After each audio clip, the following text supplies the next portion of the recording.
Good morning, good afternoon, and good evening, everyone, and welcome to our 2022 ESG Bootcamp. My name is Colin Main. I'm the Director of Programs at the Nasdaq Entrepreneurial Center. And for those of you who may not know, the Nasdaq Center is a nonprofit that's building a better path for entrepreneurs worldwide by improving inclusion, access, and knowledge in entrepreneurship. At the center, we celebrate all entrepreneurs every day. And in October, we're celebrating National Women's Small Business Month. We hope you will join us in celebrating it too. As you will see in the chat in a moment, the Nasdaq Center provides programs, resources, and exceptional mentorship to entrepreneurs across all races, industries, and geographies. So check out those links and resources in the chat. A couple of housekeeping items before we get started. Firstly, let us know where you're dialing in from in the chat. Secondly, we're going to open up for live Q&A near the end of each of our panels, so please submit those questions for us in the Q&A function at the bottom of your screen throughout the presentation. We'll try our best to get to them all. Now, none of what we do here at the center could be possible without all the amazing support from our sponsors, including Nasdaq, Lehigh University, Bank of the West, Airbnb, KPMG, Wilson Sonsini, Woodruff Sawyer, Microsoft, BPM, and HubSpot for startups. We're grateful and humbled by their contributions, and hope you are too. Now, before we get started, I'm going to launch a quick poll just to take a step back and take a temperature gauge on how we are all doing today. So we have been launching this poll since the beginning of 2020. How are you feeling about your business right now? Are you optimistic? A little bit of survival mode? Let us know. We use this information to guide the wellness programs and systems of support that we provide for the entrepreneurs out in our ecosystem. So appreciate you voting. Looks like optimism is in the lead, which is good news.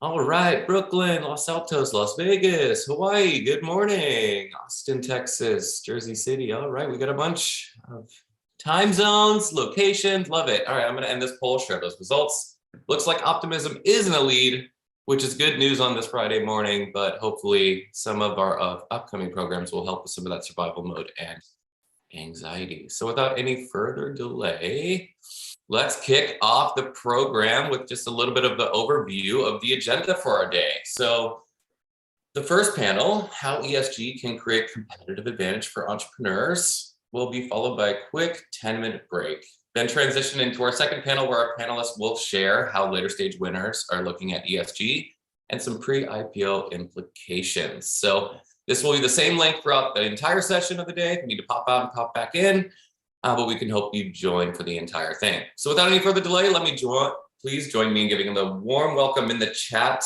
to our first set of panelists. We have our moderator for panel one, Brady Berg, who's a partner at Wilson Sonsini. We've got Charles Radcliffe, who's the founder of Ethics Grade. We've got Adam Epstein, founder at Third Creek Advisors, and we have Allison Myers, co-founder and general partner at Buoyant Ventures. Welcome, team. So much looking forward to this. Brady and panel, over to you. Looking forward to this. Super. Hopefully everybody can hear me. So I'm introducing myself. I'm Brady Berg. I'm a corporate partner here at Wilson Sonsini, part of our emerging companies practice group. So I work with a lot of early stage companies and venture investors in emerging growth technology companies with a particular focus in sustainability and clean tech. So really looking forward to this panel discussion today. We've got a great entrepreneur, investor, and board member perspective, and ESG is something that really kind of permeates all the companies and investors that I work with. So I'm really looking forward to this discussion. I'll turn it over to Allison, who I know Allison is a last minute ad and a change out for Jeff Reinhardt at City Light Ventures, probably listed on the agenda. Allison's from Buoyant Ventures. She and I have worked together on a number of deals, and really glad that she could step in for Jeff on short notice, and appreciate you joining Allison. Yeah, happy to. Thank you for having me. As mentioned, I'm Allison Myers, co-founder and general partner at Buoyant Ventures. We focus on investing in early stage companies that are providing digital solutions for climate. So that means for us, seed and Series A, so some revenue, but not much. And they look at both adaptation and mitigation benefits overall. So very related to the ESG topic that we'll get into. Thanks for having me. Thank you, Allison. Charles, over to you to introduce yourself. Yep. Hi, everyone. It's really great to see everyone today on this call. It's such an important topic, such a thing that's dear to my heart. And so it's wonderful to be able to talk about this. I'm the CEO at Ethics Grade. We're an ESG ratings and research company. And we help investors who are purpose and values driven understand the risks in their portfolios, particularly stemming from the digitalization strategies that portfolio companies might be taking. Because we believe that digital strategies is great an opportunity as they create for companies to become category winners, also cause ESG type risks, whether it's social injustice or climate, environmental, and e-waste problems. And that's what we focus on. Wonderful, Charles.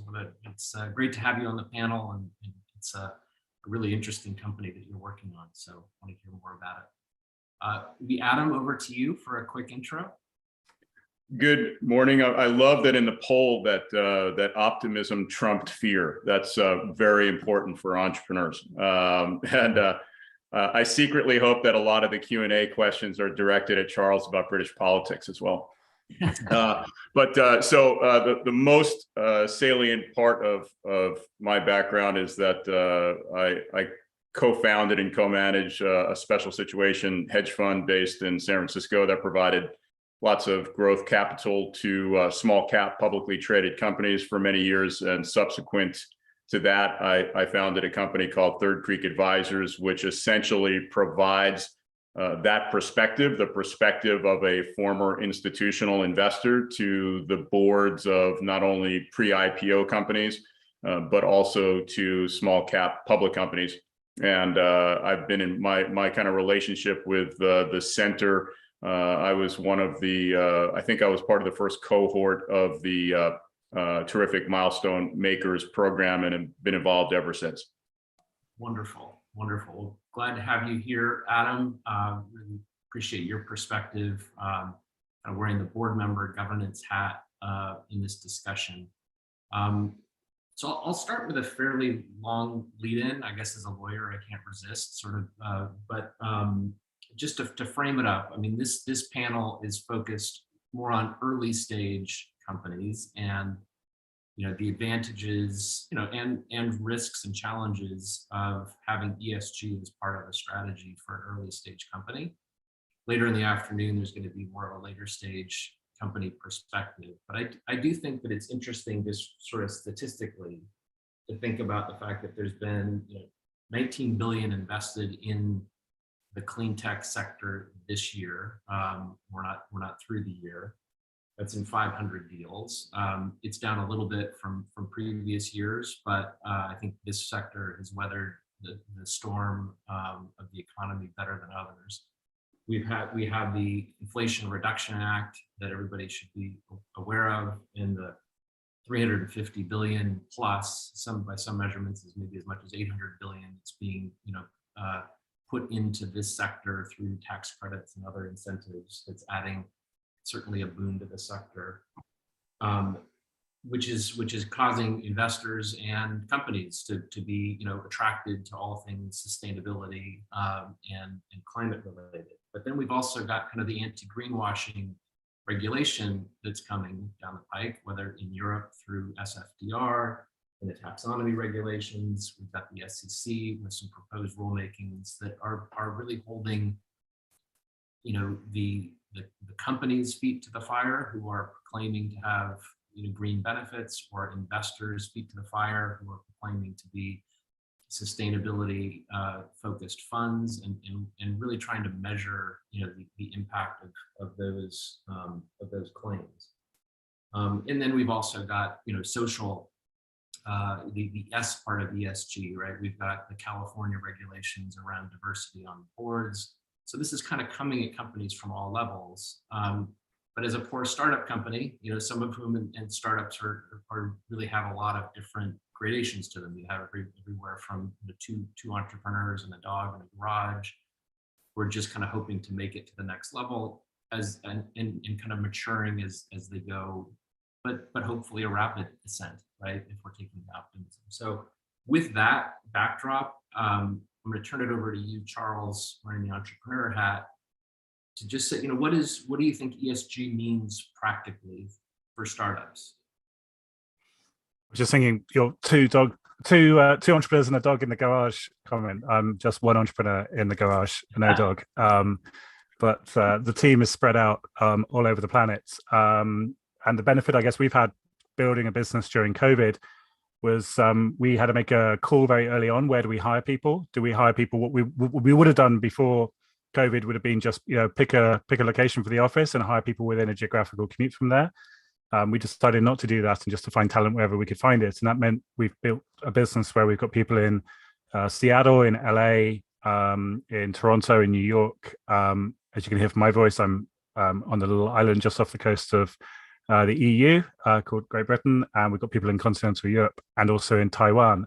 And I guess the point of this is that, for us as a business that's so geographically spread and so culturally spread, it means that we've got a lot of different people, different stakeholders who have themselves a very different view in terms of what matters from an ESG perspective. And so even for a small team like ours, for 12 people, it's vanishingly difficult, if not impossible. I would argue it is impossible, intractable problem to try and build a picture of what good looks like and what is the most important. All we can do is understand our different stakeholder groups, understand the tension points across those stakeholder groups, and make sure that we've got a strategy that manages those tension points, but really tries to make the best way in the world that we can. And I think that for us, that's what ESG is really about. And that is something which we believe scales really well to the largest public companies all the way down to the smallest startups. And as a ESG ratings company, even though we operate in a very small niche, which is technology governance, that is the very core of our methodology. What we're trying to look at is, when large organizations, or when some of the largest tech companies that we publish the data on our website about, when they're looking at making statements in terms of what they're saying is important, what we're trying to really understand is, are they living what they're saying, and how well does that align to what their stakeholders care about? The stakeholders being employees or customers or the market in general, investors, or other groups. And I think if that's the way that you think about ESG, if you think about it as an activity of stakeholder alignment, then it doesn't really matter where you are on the political spectrum. It doesn't really matter where you're based geographically, whether you're based in the United States, here in Europe, or anywhere else in the world. You just really need to understand the stakeholders you've got and build a business that has the appropriate governance that is going to align to those stakeholders. And I think that's the beautiful thing about our approach to ESG is it scales large companies, small companies, it scales across cultures. The challenge, though, is how do you make sure you're reporting on the right things, and how do you make sure that your stakeholders have the data to understand transparently what you're doing against those objectives, and that's kind of what we're here to help with. Wonderful, wonderful. Allison, I'm going to turn it over to you for the next question, and I think I know the answer to it. But the question is: should ESG strategy be a priority for early stage companies? I mean, how and you invest in seed and Series A stage companies. Why should an early stage company be thinking about this? Yeah, I think Charles actually did an amazing job of articulating the why behind why this is a priority. And I think it's really around the alignment of stakeholders talking about the value that you're driving. And if you're talking about value for customers, employees, investors, then of course it's a priority. And I think that we differentiate when we talk about ESG of impact versus ESG. So at the earliest stages, really thinking about what is your overall impact? What are you driving for? How do you measure those outcomes? And what data can you start tracking that's operational data that you can then take and align that to outcomes that you are having an impact on and make sense. And you're not going to be able to get to the sort of EU ESG taxonomy that has been put out there. And that's a very deep level of understanding and analysis that just is too much for an early stage company to take on. However, that being said, it's too much for any company to take on at one point all at once. And so you have the advantage of starting as an early stage company of measuring, again, operational metrics, so things that you would want to measure anyways, and aligning that and tying them to outcomes that are happening, that then start the conversation around the impact that will evolve into ESG eventually. So we are really encouraging of making a priority of talking about impact for all of those great reasons that Charles mentioned, and then eventually leveling up and evolving the conversation more into the ESG level of detail. But starting at the earliest stages makes it easier then to tack on all of these other things later, and that's one of the reasons why we see it as a priority. Fantastic. Adam, kind of over to you, wearing the governance and the board hat. Company comes to you as a board member and says, hearing all these reasons, compelling reasons why we should start to adopt an ESG strategy. But I'm also kind of afraid of the risks. And I actually I read an interesting article the other day that there's always these new buzzwords, right? And it was talking about green hushing, and the idea was that even companies that are well-intentioned and are trying to adopt an ESG policy or impact metrics and report on them are concerned about kind of the backlash coming the other way.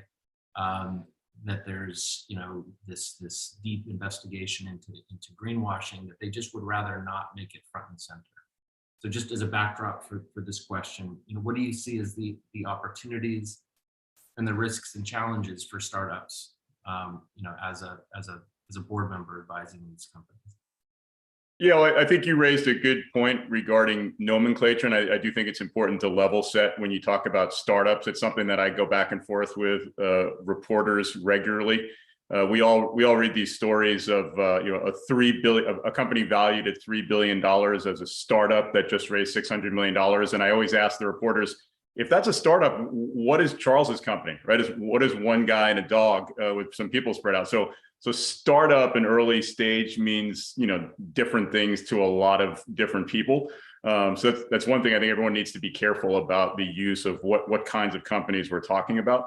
The other thing is that, sometimes nothing is really new, right? In the whole SPAC craze from a few years ago, I was asked by a lot of reporters, hey, what do you think about these new things called SPACs and all these people going public through SPACs? And I said, you do know that SPACs have been around for 20 years, right? There's actually nothing new at all about SPACs. And there's an element to ESG that's not new at all either. Now, calling it ESG and it being a thing, right, is one thing. But we were using non-financial metrics, which is really what ESG is when you get down to it. We were using non-financial metrics to assess public companies and pre-IPO companies 20 years ago. And by the way, there were people doing it a long time before that. So when you talk about the risks of incorporating or being focused on the E, S, or the G parts of ESG, a lot of those elements are just, there are people that are focused, for example, on the sustainability of their supply chain, quite rightly, and have been for decades. Did they know that they were doing something that now we refer to as ESG? No, they were just doing something that's smart for their business. So I think there's the phenomenon of ESG and what that means, and trying to contort yourself to look the right way for certain investors.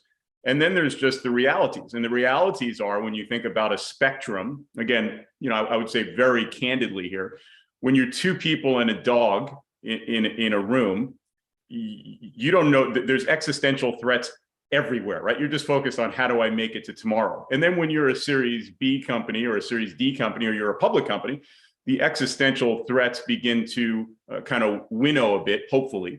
And there's lots of different ways that you can think about your business and your stakeholders. But to me, you can't remove the realities, the abject realities of entrepreneurship, which are a lot of people, for example, I'm sure that are listening in today are, hey, we're just kind of hoping to be around tomorrow. So if you give me a giant checklist of ways that I should look for some investor, that's not probably going to be a great distraction, because I need to figure out whether we're going to be around tomorrow. Thinking about all those things from a business sense, Sure, but trying to kind of contort myself to look like someone. I think that's what a lot of what the legislation, litigation, what have you, is focused upon. Is there's a lot of opportunism involved, a lot of money to be made in this thing we call ESG, but you have to separate that out from, I think, the realities of what that means to the people who are tuning in today, which is, I'm trying to hope that we're around like a month from now, right? That's a very different world. Yeah, a great perspective. So this next one's for the panel. And again, kind of a lead into it is I think about it as an early stage company lawyer representing companies at the full spectrum of that growth you were talking about, Adam. That, you know, two people and an idea and a dog in a garage is different than a Series D stage company. But the growth of those companies is kind of stair-stepped, you know, at these kind of pre-IPO stages. You don't get the daily, you know, stock market report and analyst report. You see the growth at kind of stages of investment. And you kind of want to be ahead of your next step, right? In preparing, I kind of refer to it as stage appropriate lawyering if we're thinking about my job, right? I'm trying to advise companies to be ready for that next step. In my view, ESG, diversity, inclusion, having policies was kind of aspirational previously. I think there are themes that are coming that are kind of driving this to be aware of it and start to embed it at an earlier stage. So the lead in for the panel, picking up on that theme, is, you know, we've seen it for later stage companies, and as you say, Adam, maybe this is nothing new. Maybe this is just, you know, Nike thinking about its, you know, supply chain long before, you know, we were thinking about ESG as a thing. But we're starting to see regulation in the EU, and we're seeing thematic investments that are really driving this from up top, you know, in now earlier stage investors who are focused on impact and metrics. So do you think ESG is something that's going to now get embedded in the earliest stages of setting up a company, you know, or is this, you know, is that too far off? And this is a question for sort of anybody in the panel. How early is too early to be thinking about adopting ESG policies? I'll jump in. So maybe just pick up on the Nike point. First of all, you mentioned Nike. I think what's really interesting about them today is that, you know, I think a lot of people see them as being an organization that does incorporate best practice thoroughly in their operations, but that's not always been true. Right. And if we look back 25 years ago, there was a lot of people who were questioning whether Nike would exist, whether it would survive as an organization, because of the way that it approached exactly these questions. And there's actually a really interesting academic called Zadek, who did a piece of analysis 25 years ago, I think, in the Harvard Business Review. And his analysis on Nike, even though it was aimed at them and some of the human rights questions in their supply chain, actually really applies to, I would argue, any ESG issue across any company in any industry. And what he basically analyzed was that ESG issues move through a very predictable process where they move from a latent position where really it's only activists who are demanding for change. And then they move into a kind of mainstream place where it's the media agitating for change. And then it becomes something which is investor driven. I think what he calls institutionalized, when the issue becomes institutionalized. And companies' responses to ESG issues also move through the same process. They move from a kind of denial, this isn't an issue for us, or this isn't an issue, full stop, to a compliance perspective, which is we follow the law in places that we do business, nothing more to say. And then they move into a position which Zadek calls managerial, which is really companies doing the right things, maybe for the wrong reasons, for self-interested reasons, then into a strategic phase, companies doing the right things for the right reasons, and then finally into what he called, I think, civic phase, which is, you know, real true thought leadership. And the bit that we've added to his IP in this is there's what we call a zone of complacency that runs through this. If you're only just keeping up with the demands from the market, then you're in that kind of risky space where you seem like you're not carrying any ESG risk. but actually you really are. And I think what's interesting about the zeitgeist, and to answer your question about early stage companies, is that yes, there's a lot more spotlight now on early stage companies making sure they've incorporated ESG credentials, and there's been lots of stories about later stage venture-backed organizations having pretty shaky IPOs or failed IPOs. Deliveroo comes to mind as one organization. The Financial Times called it the worst IPO in London's history. I think that was exact verbatim headline. Klarna this year, lots of questions about that organization, and it's obviously had to go through a funding cycle. And I think for earlier stage organizations, we're starting to see a lot more pressure through investment rounds coming from LPs to GPs, no doubt, and now GPs insisting that entrepreneurs start to look at these things. And I would encourage people to think about that Zdeck matrix in terms of, are things moving from kind of activist-driven ESG issues through to mainstream? Are they becoming institutionalized through investors, which I think they are? But at the same time, to be really super careful, not focusing on the things which Adam just cautioned about, the things which are sort of, encouragements to report against external standards, which are not really going to have direct impact on the entrepreneur and the business, but to really think about doubling down on the things which are important to you as an entrepreneur, to your founding team, to your employees, to your customers, and the market that you're in. Because otherwise you can very easily get distracted by focusing on decarbonization when it's not actually relevant to your stakeholders, or focusing on a particular social justice issue when it's not something that's going to move the needle for your business and expose you to any risks.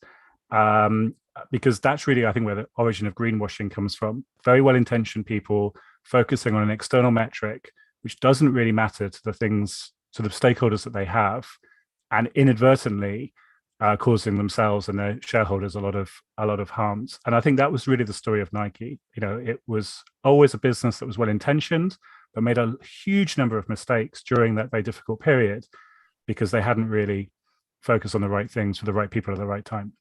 Right. Well said.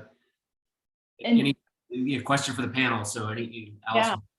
Maybe adding on to that, because I love the example of Nike and their, walking through it, Charles, thinking about this isn't a problem in our supply chain, to this isn't our problem, this is our supplier's problem, to then having to go through and take real responsibility for it in response to customers. And I think when we think about early stage companies, I go back to think about impact. And if you look at Nike and the impact that they could have, or what they could drive, it was really saying could we ask our suppliers to be better actors? And really ESG comes down to where are your potential risks in some of these cases where you have outcomes or actions that may be sort of downstream from your specific actions, and being aware of those, being conscious of those. And it's not about solving for them day one, but it's about being very aware of them and working to solve for some of those issues or avoid some of those issues potentially as you grow and scale. Because while a startup can, at the earliest stages, a guy and a dog in a garage can't be expected to solve for all of these issues. As you grow larger, you will be required, and you need to be ready for that sort of step scale. It's the same thing with financials. We don't expect the earliest stage companies to be audited, but we do expect Series B, after a Series A sort of round, for you to be audited. It will be the same idea, I think, within ESG and impact overall. And what I would say, just from a practical standpoint, from what I see, I know I get this question all the time of, when you look at through, because I'm an angel investor as well. And it's interesting when you see early stage, and when I use the term early stage, I'm definitely kind of seed and before, which of those companies kind of have their heads screwed on straight, if you will, with respect to the E, S, or the G. To me, anecdotally, it becomes very clear when you speak to the entrepreneurs. To me, I see two very different camps. One is, hey, we know, to Charles's point, we know that it's really important to our stakeholders that the following elements of our business need to be sustainable, that we need to be in business with great actors, because when we look at our stakeholder continuum that's admittedly small now but growing, that's really important. And PS, it's really important to actually the core of what we do as a business. But then I see, on the other hand, I see people that are asking questions like, hey, so we've heard that if we do the following things, that these kinds of funds are going to be interested in us, right? And with very few exceptions, that latter camp, that movie is not going to end well, right? Because those are people that are trying to figure out a way, I used the word earlier, of contort themselves to try and look a certain way. It seems like an earlier stage company, and again, to rip off one of Charles's terms, you kind of sense the zeitgeist. It's either part of there's an understanding, it's innate in what they're doing, or it's some type of artificial overlay. And in the earlier stage of the company, the more there's contortions to attract capital, not a movie that's going to end well. Yeah. Adam, I wrote down the word authentic when you were speaking earlier. And I think that anything you do in ESG or in the impact space, like, it has to come from an authentic place. Otherwise, you will be found out very quickly and that movie will start playing.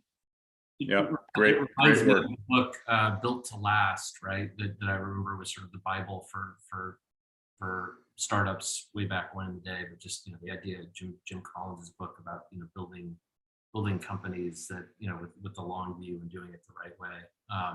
So I think that's a really interesting point that you're all making. Allison, I'm going to turn to you. We kind of had a question prepped up for Jeff at City Lights Capital, who actually helped build a tool that I think Nasdaq group here has up on their website, called the Impact Beacon tool, that helps startups I think define some of these metrics. But are there other tools, Allison, that you could recommend, as a seed Series A stage investor, for these companies that might be, hoping to get, have a conversation with you someday that would help identify, those right metrics. And Charles, your company as well sounds like it's right as part of that group of emerging tools and resources for companies. So curious if there's something practical that early stage companies can be doing to implement, identify these metrics, implement them in a way that fits their stage. Yeah, and I think the first thing for any entrepreneur to do is really step back and think about their business and what value it's driving. And then thinking across sort of ES and G, like where are those areas that would play into this? And as an example, like, there is a company that we are investing in that is helping manage the inputs related to fish farming. So if you get a large reduction in the feed that you're using for fish farming, that is not only a cost savings, that is a resource savings. There are other things that play into this. If you are a company that is looking at the energy efficiency related to buildings, proposing sort of like plans for things like that, talking about the number of gigawatts, megawatts that you are overall sort of managing or proposing projects around. Those are ways that you can get to these like operational metrics that are really important to show investors that you're thinking about. Here's the overall value, but also tie that back to sort of the actual environmental or societal impact. And societal impact is one of the things that I think folks are always like, well, we don't know what populations we're necessarily dealing with. There's a lot of this. I encourage everyone to go to utilize census data as well. If you have zip code data, then that means you have data on LMI communities, and you can tie this back to like who maybe you're supporting or helping, that's overall looking at, that's overall benefiting from your business. Also, B corporations, while you don't have to become one, there's a lot of resources on that site, and even just going through their checklist and thinking about your company in terms of how it's governed, what sort of checks and balances you have in place to deal with certain issues. And even as Charles was mentioning up front, there's a lot of risk associated with the use of digital technologies that affect ESG in ways that maybe we're not thinking of, where it may be more prone to discrimination towards certain populations, or thinking about like, what are the actual downstream effects of something that I'm implementing upstream that may end up being negative in the downstream. So it's really taking that big step back, thinking holistically about your business, and then thinking about the messaging that you're tying it to, and authentically, again, where do you want to have impacts? Where are you targeting? What populations are you targeting? And then thinking about how the operational metrics can tie to those. Then there's lots of other great tools that you can use. But I really think like taking an hour or two to sit down and really more holistically think about those things is probably one of the best things you can do before diving into tools. One other tool I will then mention is the impact management projects framework. They walk through both like, what outcomes are you looking at? Who are the stakeholders? And then the depth, scale, duration, and risks associated with the impact that you're having. These are just good questions. And it's frankly what we at Buoyant have adopted for ourselves as part of our impact due diligence, that ask the questions that get you into sort of the risk avoidance or risk mitigation framework overall, as well as quantification. Very cool. Very cool. Charles, over to you. And I'm curious, not only are you an early stage company with one person and a dog and in a dispersed workforce, and I think a baby, if I understand correctly from our prep calls. Your business is directly focused in this area. So, and you're a successful entrepreneur who's had been at other companies. Why the shift to ESG, not only embedded within your company, but as a focus for your company? Yeah. Yeah. Maybe just before I answer that, just to say, in terms of resources for people on the call who are interested in this, I'm very happy if people want to DM me on LinkedIn. I'm happy to have a chat. And I wrote a report last year focused on fintech entrepreneurs, which kind of talked through a 7-step process for how fintech entrepreneurs can start thinking about this and incorporating in their business. So DM me and I'll happily send you the PDF for that. And I'm happy to have a chat if people want some practical advice. But as for me personally, it's really an interesting journey. I used to run a data analytics company, so focusing on predominantly capital markets, sell side, large organizations. So I think with the exception of perhaps JP Morgan and Goldman Sachs, the top 10 investment banks were all clients. So we were totally in the business of using data to help make rich people richer. We're having a lot of fun in the process, I've got to say. It was a great time 10, 12 years ago in the data analytics world. It was a really great success for everyone involved. I think when I started Ethics Grade, what I really realized was sort of 2 things. One is there's a much greater sense of purpose and meaning and mission when you wake up in the morning, when you're doing something which is driving impact. And so you get all of the kind of the thrill of being on the edge of the cliff and the abyss, and trying to build the engine while you're mid-flight, and all of that kind of adrenaline kick, which I think all entrepreneurs have an experience. But there's something much more than that. The thing that really carries you through the darkest days, the hardest days, is the fact that you're really trying to drive impact. And that's the thing. You've got to succeed, not just because your finances are on the line, your family's future is on the line, and all the things that are normally there for an entrepreneur, but also because you really want to make the difference that you make. And I think for me, over the last 2.5 years, it's definitely not been, a straight upward curve. It's been very bouncy, particularly given, the macroeconomic and the macro societal issues that we've had. But it's definitely the thing that's kept me going and kept me focused. But the thing that really, I would say, connects the thread from my old world to my new world is really 2 things. One, being in the data analytics space 12 years ago, I saw probably much earlier than other people the negative aspects of digitalization. But nobody wanted to hear that 12 years ago. Zuck was Time Person of the Year in 2011. So it's very, very hard to talk about, this new world of digital systems and what's now maybe called surveillance capitalism in a negative sense. So I've been thinking about some of these things that now we have built a ratings agency around, much longer than most. And so it's great to be taking this kind of area of concern and a hobby and turning it into a business. And I think what I've learned is that some of the most successful entrepreneurs have really incorporated their passion and build a business around it. And so that's definitely me here with my founders, co-founders at Ethics Grade. But I think the other thing is, in terms of the discipline or the kind of the skill set that I have and some of my team have, 12 years ago, I was selling business intelligence. So helping organizations operationalize their internal reporting and making sure that senior leadership had accurate figures in terms of how various business processes were reporting, performing and metrics, etc. But today, what we're doing for organizations is helping them present those operational metrics, but externally to different stakeholders. And it's really, I think, the job of business intelligence and the job of ESG are actually very, very related. You're just reporting to a different stakeholder group.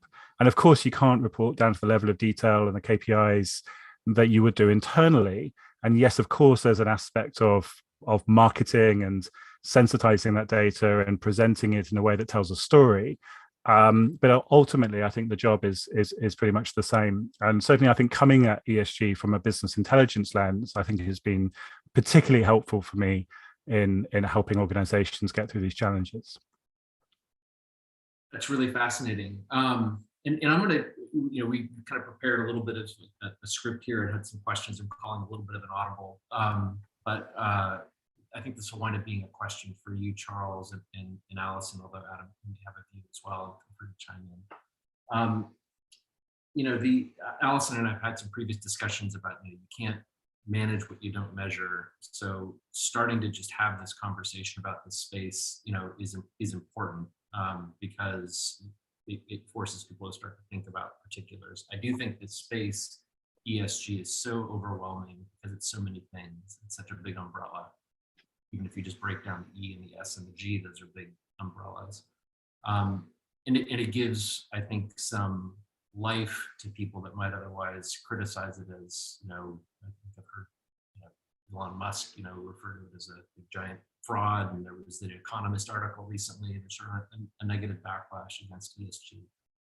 But nonetheless, I think there's incredible positive outcomes that come from just starting to have the conversation about measuring specific things. But what can you maybe help me focus, or help the audience here focus on some easier specific things so that it's not so amorphous? Like what are some of the tangible things where there maybe are some standards around carbon reduction, or what do you think is sort of the low-hanging fruit metrics that kind of all companies can be focused on? Well, I guess I would just want to caveat what I'm about to say with the thing about the challenge with ESG is if you're just focusing on external metrics and external standards, you're following what somebody else's view of what good looks like is, and not necessarily you or your stakeholders. And I think that the potential there for distraction is always a risk. So I would start very much from your stakeholders, identify who they are. I would identify what they care about, and then start thinking based on that and the tensions potentially between different stakeholder groups, what makes sense to start to manage. But I think there's some things which are universal to, I would say, all organizations, surely, or all stakeholder groups, surely, with a small provocative question at the end. Decarbonization is very much important at a macro global scale, but if you're a startup, it's very unlikely it's the thing that's really going to move the needle for you, your business, your stakeholders. So I think some level of obsession on metrics around that is probably imprudent for most people. Certainly that is my view. At Ethics Grade, at a later point, certainly it will become something very relevant to us, but at this point, not something. But something that is super relevant to us and our stakeholder group, given the fact we're building a tech company, building the fact that we're building an organization which is, making kind of judgments on other organizations, is making sure we've got a diverse and fully represented workforce. So the thing I'm most proud of in the last 2.5 years is that we have zero gender pay gap. And that extends across the entire organization and the engineering team, most importantly. And also we have 50% of our engineering team are women and 25% non-white. And I think, that's something which, hasn't been a metric that we've tried to manage towards. It's been something that's kind of fallen out of a consequence of how we've gone about our operations and how we've gone about building our business. But I think when we realized that actually was the composition of our team and something that we had done, I think we were super pleased with that. And then suddenly it becomes something that you want to maintain. But the one thing of that which we certainly did measure from the get-go, and we certainly could manage from the get-go, is gender pay. I mean, that is something which is super easy for everyone to do. As soon as you make your first hire, your second hire, your third hire. And really, frankly, in 2022, I mean, not that it was ever a justification for having disparity in pay, but in today's world with such a focus on these things, there's no excuse for not getting that right from the start. Great point. I think Charles brings up like the one thing that's common to all companies is you have people working there, assuming that it is maybe slightly larger than the guy and the dog in a garage. But so when you start with that at all companies, you then have to start thinking about, okay, what is our composition in terms of just diversity of thought? And we talk a lot about DE&I and representation, underrepresentation, and this is really important. But I think for early stage companies, Brady, I told you this example, which I stole this story from someone years and years ago, but it's called Where Do You Keep the Ketchup? And if you are in the US South, particularly Black US South or the UK, so Charles, you're included in this, you keep the ketchup in the cupboard. And if you are anywhere else in the US, you keep the ketchup in the refrigerator. So when you run into a problem and you run out of ketchup, what do? You typically reach for solutions that are a substitution for the thing that you have typically used in the past. And you can see this in sort of the culinary substitutions that we get in the US and in the UK, and the differences where, if it's in the cupboard, it's probably in, you're substituting it with Worcestershire or malt vinegar or other things there. If it's in the refrigerator, you're looking for, you end up grabbing the mustard, mayo, or relish. And this really comes down to like how many solutions come to the table when you run into a problem. And startups run into more problems than any other companies because a lot of them to run into, and the existential threats that I think Adam was referring to earlier are all there. So getting that diversity of thought, representation within your companies are super important. And that is something you can just start from the very beginning and measure. And all companies can do this. And to Brady, your point, what you measure gets managed. And it'll be fairly clear to you in terms of like where there may be lacking representation. And this isn't necessarily something to fix when you're 2 people, but you can certainly start fixing it as you grow to 10 and larger, and just asking yourself the question. And I think that, shifting back to more like broadly thinking about what metrics you want to think about, like where does your company spend the most time? To Charles' point, like for a lot of digitally focused companies, emissions very early on probably aren't going to be the focus. But if you are manufacturing something or planning to manufacture something, that is where you really have to think about the resources that are going into whatever you are manufacturing. And you might want to start thinking about the emissions earlier rather than later. The one other thing I think Charles has mentioned a lot around, who your stakeholders, like also think about the communities that you are either located in or involved in those ecosystems, because those that you impact in your ecosystems could be something, if it's a negative impact, does turn out to be a risk for you later on, and is something for you to more closely understand their perspectives and manage and watch. And I mean, these are all things, it's like you're part of an ecosystem, you're part of a community, you should naturally be thinking about a little bit more about, but taking a moment to think about them, I think, can also reduce some of the risks. I'll also say no one expects, like, particularly small companies to be perfect. I think acknowledging when you've missed something and just saying, oh, this is a new perspective, and taking in that feedback is really important. This is really important for big companies too, to do this.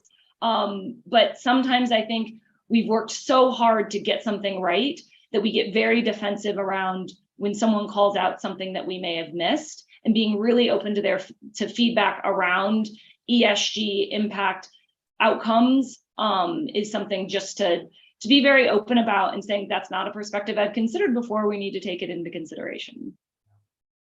What I think, and Colin, you might need to do a quick time check on us here. I don't know how long we have, so I'll start to kind of get into the final wind down. But I think what's really interesting from this discussion is that the answers aren't, that we're looking to sort of check boxes, because we're trying to sort of, reach an aspirational goal. These are, you're really talking about driving better decision making, right? You're not just, you want diversity and track diversity because it helps for better decision making. And so you're not just reaching in the fridge or reaching in the cupboard, that you have the full set of tools at your disposal. Or, to Adam's point earlier, you're not just sort of chasing, a dollar from a source in an authentic way, that you're really thinking about, building a company the right way and chasing the right partner and the right investor, not chasing, but being authentic about it. So I think, this is why I think this discussion is so interesting about forcing or having Can I think about this. Can I just add something to that, Brady? Sorry. Yeah. I think just what you just said there, I don't mean to disagree too much, but I would just say about diversity. I think that's for me is a difference between a managerial response in terms of the levels of company response. The managerial response to diversity is, yeah, we should have a more diverse organization because it leads to better decision making. That's definitely an example of that. Yeah. Whereas for me, why should we have a diverse team? Because it's the right thing to do. There's no reason not to have a diverse team. If we don't have a diverse team, then something is up with our business. There's some way that we're presenting ourselves. There's some way that we're acting. That doesn't mean that our team is composed in a way that's representative of our client base, of our market. And for me, that's the difference between a kind of the way that some organizations will be lower down here. So diversity, it doesn't matter to us. Or we follow the law. We are ticking the box in terms of what is necessary. So for me, I would just pick up on diversity there. Yes, it may well have positive impact on your business, the quality of decision making, reduce risk. It may even have a bottom line impact. That's great. Yeah. But that's not the reason you should be doing it. You should be doing it because it's the right thing to do. Good reminder and well said, for sure. So Adam, just to kind of bring the discussion back to you, leaving aside the very earliest stage company that you might represent, how early is too early to be thinking about, governance, and assuming, and does ESG fit within sort of the governance structure on the board? We used to get questions about, when do we start adopting committee structures? And there's obviously a nominating governance committee as a typical committee of a board. I am seeing earlier stage companies do this. Maybe, when I say early stage, it's more maybe A or Series B stage, but starting to think about kind of this governance question as a separate subcommittee. Curious if you're seeing any of that. So in other words, there's G as part of E and S. Well, what is that part? Why should anybody care about that part? So I will say that my approach to this is definitely colored by having been an institutional investor, and it's brutally practical and doesn't take into any of the legal issues that you advise people about, fiduciary obligations, Delaware law. Most entrepreneurs, that as soon as you say either of those two things, their eyes glaze over. And so for me, it's just brutally practical. One, when is the right time to begin to think about having a formal board structure? To me, there is no one perfect answer, but generally speaking, when you take outside capital for the first time, makes sense to begin to have that. And I would say that earlier than not, it's important to be mindful and very realistic that having investors on your board, there are some terrific investor board members, full stop. But there is a conflict of interest embedded in that system often, and that is that their interests may be very different than yours going forward. And the job of a board is to look out for all investors, not just your own fund. And so what I advise people is that sooner as opposed to later, think about bringing on someone who is a very objective person. One, they're not your best friend, and two, they're not an investor currently. And the reason for that is that when you look at from a data-driven standpoint through the lens of a former institutional investor, a lot of early stage failures are due to capital allocation problems. Capital allocation is hard to get right when you're a super passionate entrepreneur and or you're a venture investor who may have different perspectives about whether deploying capital is a good thing or a bad thing. And so having a really objective voice on your board to be able to raise their hand and say, I have a question. So maybe we should benchmark what failure looks like in our company so that we don't pour lots of money after bad and we don't have kind of that capital allocation problem. So I think that bringing on an objective board member, and you notice I'm not ignoring your question, Brady, but I consciously desisted from talking about what committee structures, because sometimes that gets in the way of just having being sensible about the practicalities. And look, why does BlackRock have floors full of unbelievably smart people focused on nothing else other than governance, right? This is the most capitalistic enterprise on earth, and they do it for one reason, and that is they know 100% that better governed companies make more money, right? And so what does that translate into in an early stage company? Bring objective voices. Bring objective voices who are not your best friend and are also not necessarily just the investors, to be able to be that person who raises their hand and said, I have a question. Does this make any sense, what we're doing? This seems to me to not make a lot of sense, right? That's, as an entrepreneur, you should want that.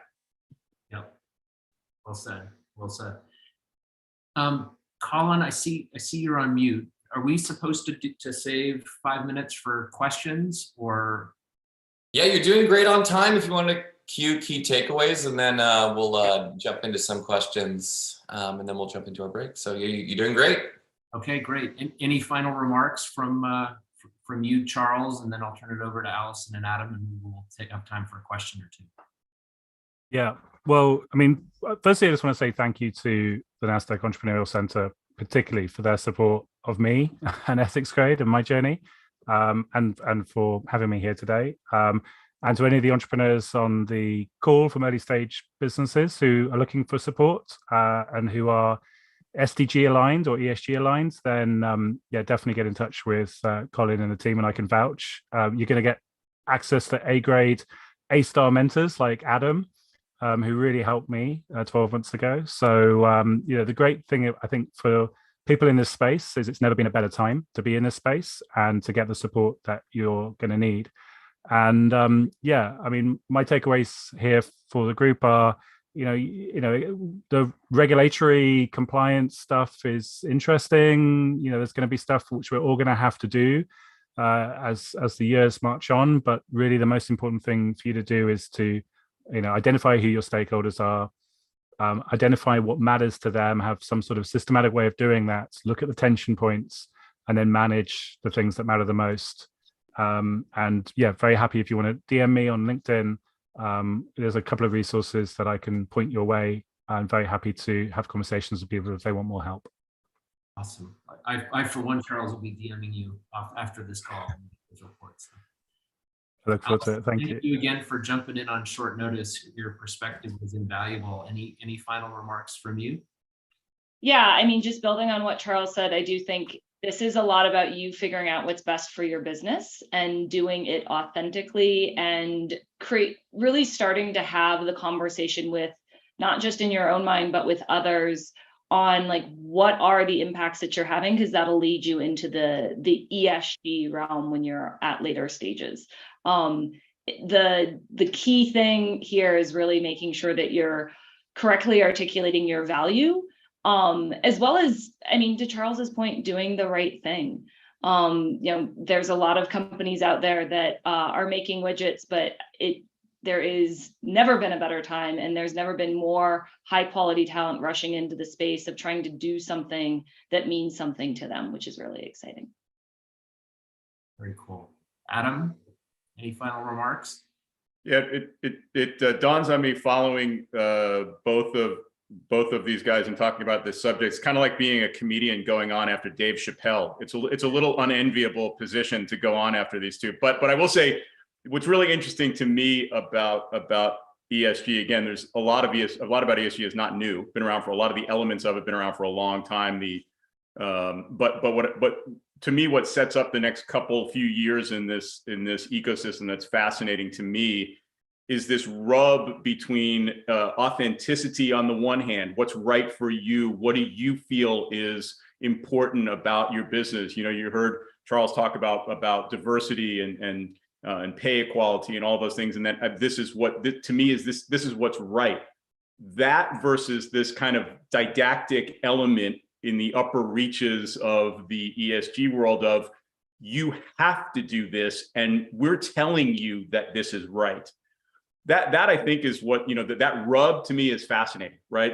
As an entrepreneur, you have to increasingly kind of wade into that pool as your business matures of what we think is right innately or intuitively in our business versus these giant organizations telling us with a pretty large size ATM machine, you have to do this, and by the way, this is right. That to me is the setup, right, for how this is going to kind of go down over time, and it's going to be kind of fascinating to watch. And I think that's where a lot of the pushback is coming from. Yeah, I agree, Adam. And it was an unscripted, perfect segue. I see my partner Amanda queuing up for the next panel here on later stage focus on ESG, which I think that'll be, for those of you who can stick around for the next panel, I think that tension probably will get highlighted. So great discussion today. Colin, if we have any time for questions, I'll turn it to you to take a couple out, or otherwise we can take a break. I don't know. Yeah, amazing. Well, we did get one question in the Q&A, and if you are out there in attendee land still with questions, prop them into the Q&A box. But this one's just for anybody who has any exposure to this. But there's a question here on how do you see ESG in the cannabis space? And I am sitting here in Colorado, and we are known for some of this. I cannot say it's my specialty. I will say that I think that is one place you probably should be starting to look at emissions and your impact in the environment as one of the early things that you're doing, as well as then who are your customers and how are they using your product. Amazing. Well, we're almost at time for the break, but Brady, thank you so much for leading such an amazing discussion. Allison, thank you for stepping in at the last minute. Adam and Charles, great to see you as always, and thank you for contributing to this. Really appreciate you all sharing your insights and, of course, contributing time to this important topic. For those of you still on, we're going to take a short break before jumping into our How Later Stage Winners Are Looking at ESG and Pre-IPO Implications panel that Brady just alluded to. So we're going to take a 10-minute break. But again, Brady, Allison, Adam, and Charles, thank you so much for joining us today. We really appreciate your time and looking forward to seeing what's on the horizon for you. Awesome. Thank you. Thank you. All righty, team. Well, we'll see you back in 10. Go refill your coffee cups, and we'll catch you for panel 2 on this. All right. Take care.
All right. Welcome back, everyone.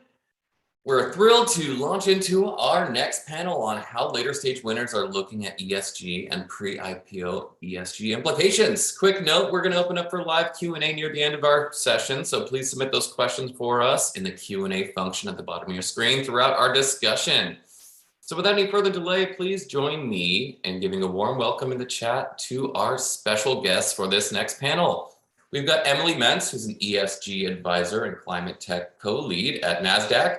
We've got Ella Eskenazi, head of sustainable finance and clean energy at Bank of the West. We've got Annalisa Barrett, senior advisor at KPMG's Board Leadership Center. We've got Amanda Urzika, who's a partner at Wilson Sonsini, and Priya Huskins, who's an insurance advisor SVP at Woodruff Sawyer. Welcome, team.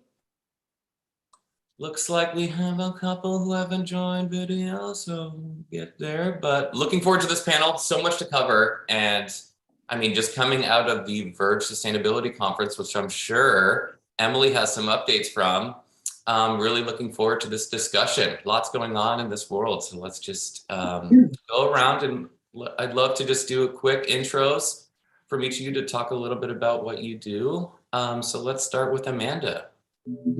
Sure, I'm Amanda Urquiza. I am a corporate and securities partner at Wilson Sonsini, Goodrich & Rosati. I focus my practice principally on public company representation and capital markets transactions.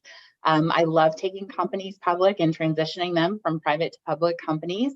I also spearhead our firm's cross-practice ESG initiative, and so I am thrilled to be here today with this awesome panel. Amazing. So happy to host you. Priya, up next. Thanks, Colin. Hello, everybody. Priya Huskins here. I'm a partner at Woodruff Sawyer. We are a full-service commercial insurance brokerage headquartered in sunny San Francisco, serving clients worldwide. We broker all lines of commercial insurance, including employee benefits. We're particularly well known for working with late-stage private companies, helping them go through the public market window and representing them in their public company life. I'm an expert in D&O insurance, and I sit on 3 public and 2 private company boards. Amazing. Glad to have you back, Priya. Emily. Thanks, Colin. It's good to be here. My name is Emily Mentz. I am an advisor on our ESG advisory team at Nasdaq, helping both pre-IPO and post-IPO companies set up ESG programs. And more recently, I'm starting our climate tech practice here at Nasdaq, adopting some of our advisory services specifically for VC-backed climate tech companies, and also working closely with our listings team to ensure that climate tech companies have a home at Nasdaq. Love it. All right, Annalisa. Yes, hello everyone. I'm Annalisa Barrett. I'm with the KPMG Board Leadership Center. And as you may know, KPMG is a global accounting firm, and the Board Leadership Center is focused on providing research and thought leadership and expertise on corporate governance and ESG for corporate boards and anyone who works with corporate boards. And I've been doing this work for about 20 years in a variety of different settings, and I'm thrilled to be here with you today. Amazing. Glad to have you back. All right, Ella, round us out. Colin, thank you. Thanks for you and the Nasdaq team for including us in this panel. I am head of sustainable finance at Bank of the West. We are a large regional commercial bank in the US. We have 4 lines of businesses. I think some of you know we have the retail side, retail banking, small, medium enterprises, business wealth management, also corporate commercial bank. So there are a couple of strategies we pursue to bring sustainability at the top of mind in terms of financing, the amount of financing we do in the market. Also, I lead a team of specialists, a banking team going after clean energy transition. So look forward to be part of this dialogue. Thank you. Amazing. Well, I'm excited for this discussion on so many levels. Emily, I'm going to start with a quick question for you. You work with a lot of companies on establishing climate strategies. So what advice would you give pre-IPO companies in navigating the related regulatory environment? Yes, so it's been a very interesting year when it comes to regulation that affects companies, both public and private, related to climate change. The main big ones are the SEC's proposed rule on climate-related disclosures, and then also more recently, Inflation Reduction Act. So with the SEC's proposed rule on climate-related disclosures, while this is focused on public companies, it can trickle down into private companies in two main ways. One is that these risk disclosures and greenhouse gas measurements are required in S1 registration statements. So again, going public already requires a lot of paperwork. This is just another thing that pre-IPO companies are going to have to do and think about, and they have limited resources compared to the public companies that are going to be, also complying with this disclosure. The other way that the SEC's rule impacts pre-IPO companies is through this Scope 3 emissions requirement. So large public companies, if their Scope 3 emissions are material, are going to have to report them. And the most accurate way to do that is to know the Scope 1 and 2 emissions of your suppliers. So all private companies that supply to big corporates that are going to be reporting this will probably see an increase in supplier-related ESG questionnaires. So we're already seeing this with some of our clients. That's kind of on the risk side, but then on the opportunity side, and on a more hopeful note, the Inflation Reduction Act makes carbon capture, hydrogen, mobility, all these climate technologies a lot cheaper. And so any entrepreneur that's looking to get into this space, and entrepreneurs that are already in the space, are probably going to be able to become profitable a lot quicker. And it's really a game changer. So those are kind of the risk and the opportunity side of the big two climate regulations we saw this year. We love the optimistic opportunity space. Annalisa, you work a lot on the corporate governance side of things, and you were involved with a ratings group in the past. So what's happening with ESG ratings in your world right now? Yeah, so I think the most important thing to think about when companies are looking to what the ESG ratings industry is headed towards, is where they are now and where they're headed towards, is the fact that historically, I was doing this type of work maybe 15 years ago, looking at governance and ESG risk at companies for institutional investors. And at that time, there still wasn't a general acceptance that these issues were important to financial performance and long-term sustainability. And we are so far from that stage now. So that's one of the reasons that there is such a market for these ESG ratings. And so I think it's important to just understand that there are so many different stakeholders that are interested in understanding how your company impacts the environment, how your company is taking into consideration the issues that Emily just described. And then also when you look at the S of ESG, how your company is treating its employees, how your company's products and services are impacting society, and then how is your company governed. And so while it can be overwhelming to get bogged down in thinking about what the ESG ratings firms are looking for and filling out, hundreds of questionnaires to satisfy the information needs that they might have, the best way to really think about it is to be effective at telling your ESG story as you're developing any of your regulatory filings and your voluntary reports that you're putting out at any stage of your corporate life cycle. So I think that's the best way to think about it, being upfront about where you are with your ESG journey and sharing that story consistently and under, what is, providing what is required, but also going forward with the message, allowing your company and your management team to tell your story to your investors, your potential investors, and all the other stakeholders who are looking, employees, customers, other business partners that you might be working with. Yeah, that's a great point. And the first panel was talking a bit about that earlier. So I'm looking forward to getting into a little bit of the later stage implications that all of you have expertise in. Ella, you do a lot of good for the climate at the bank and practice sustainable finance throughout your institution. So what have you learned personally through that our further along founders can apply to their own businesses? Yeah, I think I want to underline the founders. I think if you are really looking to build your strategy, business growth, ESG is not an add-on. So I think more and more, I think we are truly understanding, this is not a side project. This is not an initiative. How you should internalize ESG is really you're going to make it, the part of your core core company strategy and growth, right?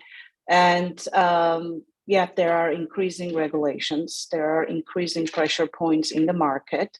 But what is going to differentiate you for the long term is really, how core is your strategy, right?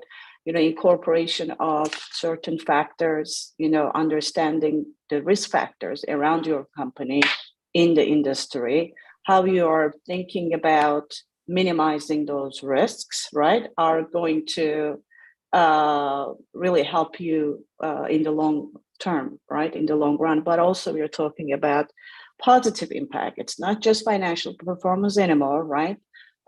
Majority of the people demand more action, more positive impact from private businesses.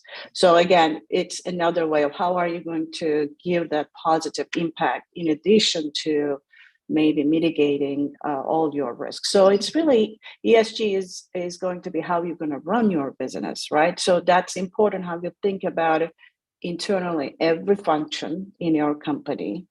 What's the impact? What is the correlation? What is the strategy, the combined strategy that you should be thinking about building and marching towards, right? Attaining many different stages of improvement. So if you have this long-term vision in front of your company, then you start building your plans and budgets, your products and services, right? To be able to produce the desired outcome. So that's fundamentally has changed significantly. Again, it used to be an add-on, we used to do this, and now, but it's becoming important. First of all, it has proven that it is going to impact your financial performance over the long run.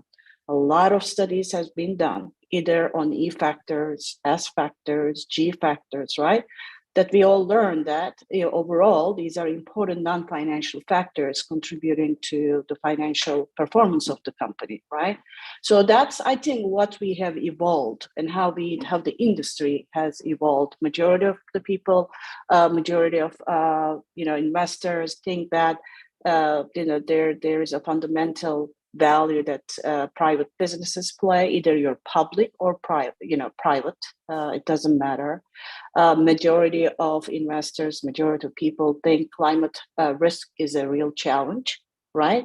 So this is why all companies, all sizes, all industries should have a really a longer strategy to address and find ways of contributing positively to the society.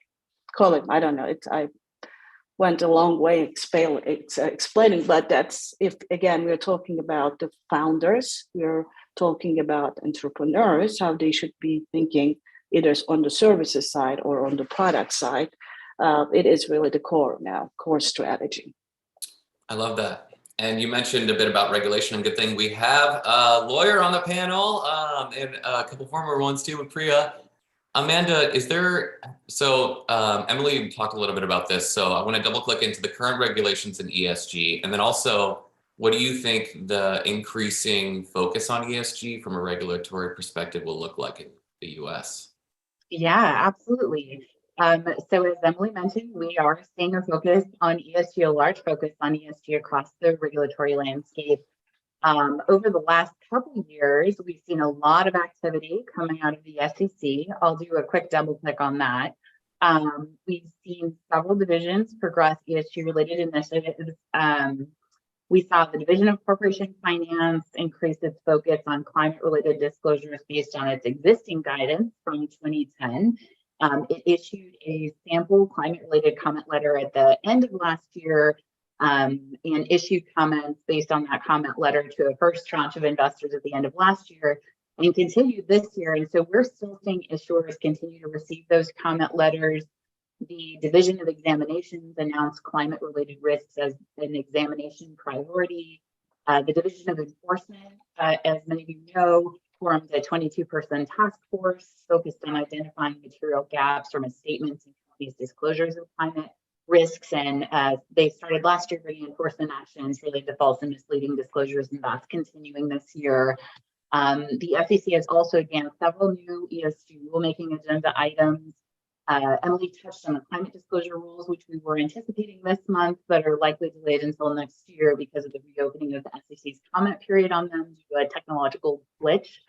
The SEC's rulemaking agenda also includes human capital management disclosure, which we saw, we saw new rules in 2020, and we anticipate that the new regulations will build on that disclosure. The proposed rules are expected in the spring of next year and are likely to require some quantitative disclosure from what we've heard in public statements by the commissioners.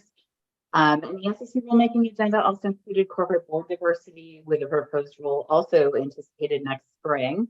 As you guys know, Nasdaq board diversity rule went into effect, and there were several state ESG related rules and regulations that were progressed in the last couple of years. So yes, we have seen a meaningful regulatory focus, but that said, we're seeing several legal challenges to the regulatory reach of ESG, including the Supreme Court's decision in West Virginia v.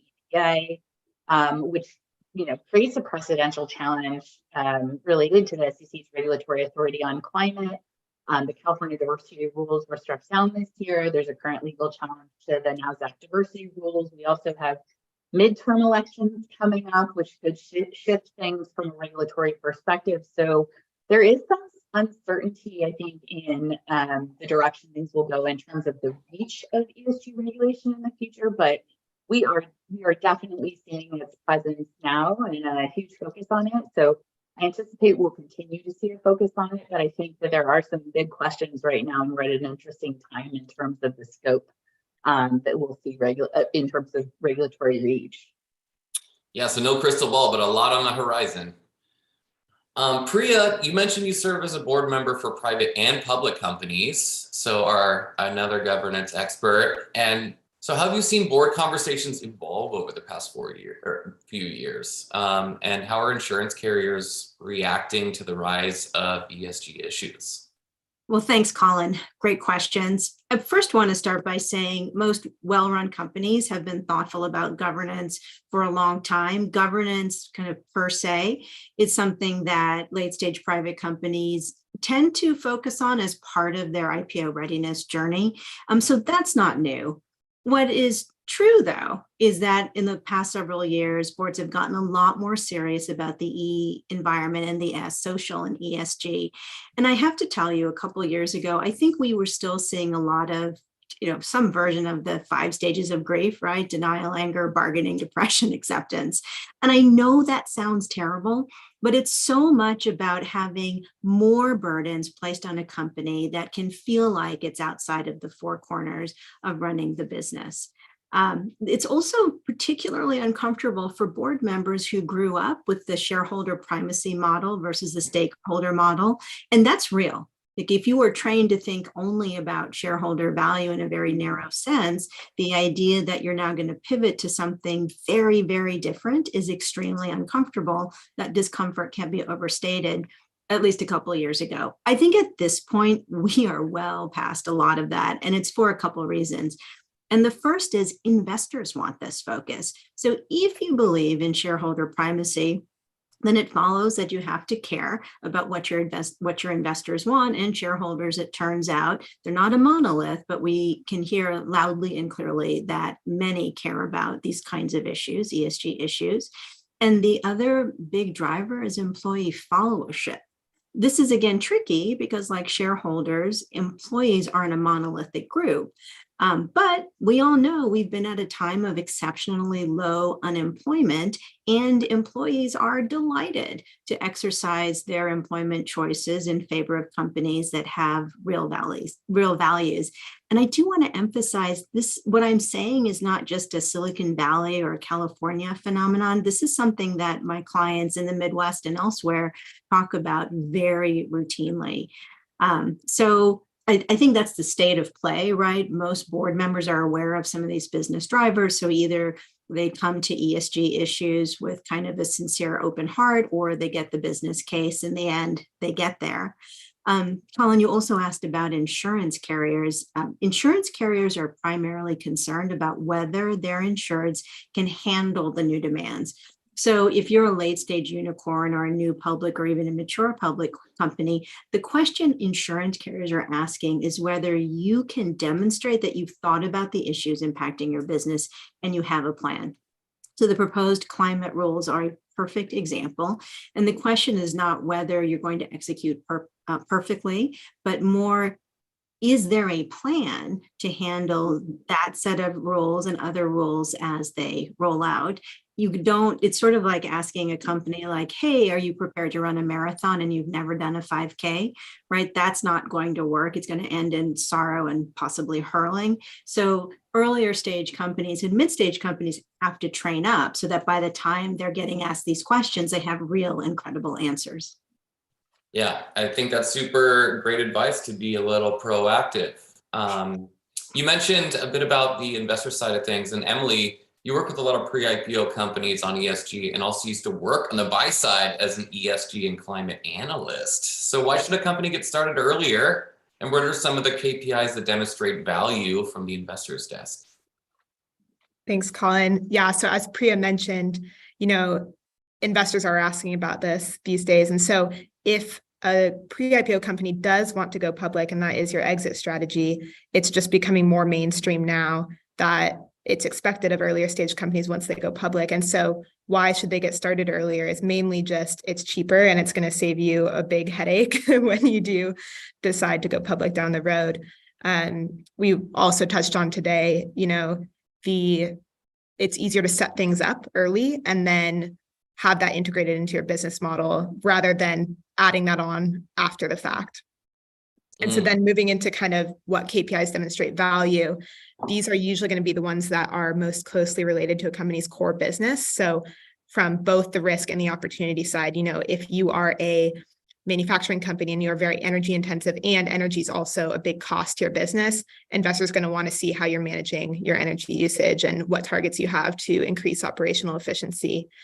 If you have a very complex supply chain, that's going to be something that investors want to see.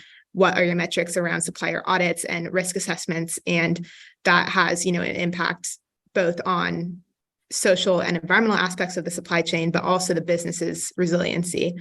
But then from the opportunities perspective, which again, I'm especially interested in, if you're developing solutions that are solving kind of either a social problem in the world or climate change, these impact measurement metrics, those are also directly related to your core business. So if you're measuring how many customers are you going to reach or how many tons of CO2 is your product going to help avoid, that's directly related to your revenue as well. And so that's what investors really like to see, because if they have an investment thesis about your company that, demand for your product is going to increase from long duration trends like climate change, then measuring that impact and exactly how your business is going to benefit from that is huge. So that's what I would say, impact metrics, and then those that are maybe more risk related, but directly tied to your core business and cost inputs.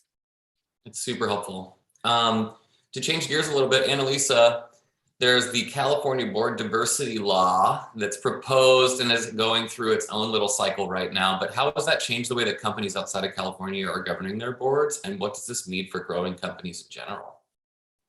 Yeah, so as Amanda mentioned, two California board diversity laws, SB 826 requiring companies headquartered in California to have women on their boards, and AB 979 requiring companies headquartered here, I live here in San Diego, have members from underrepresented communities on their board.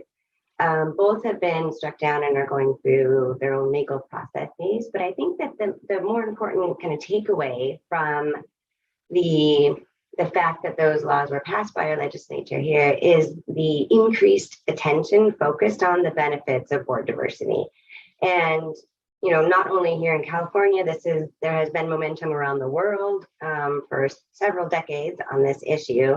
Investors are demanding and expecting it. So to some of the points that have been made previously, investor expectations are absolutely important, because not only they're providing capital to the extent that you're in the public capital markets, but also they have done the studies and have the evidence to show that having, in this case, a diverse board does drive long-term firm performance from not only financial metrics, but other operational and other types of metrics as well.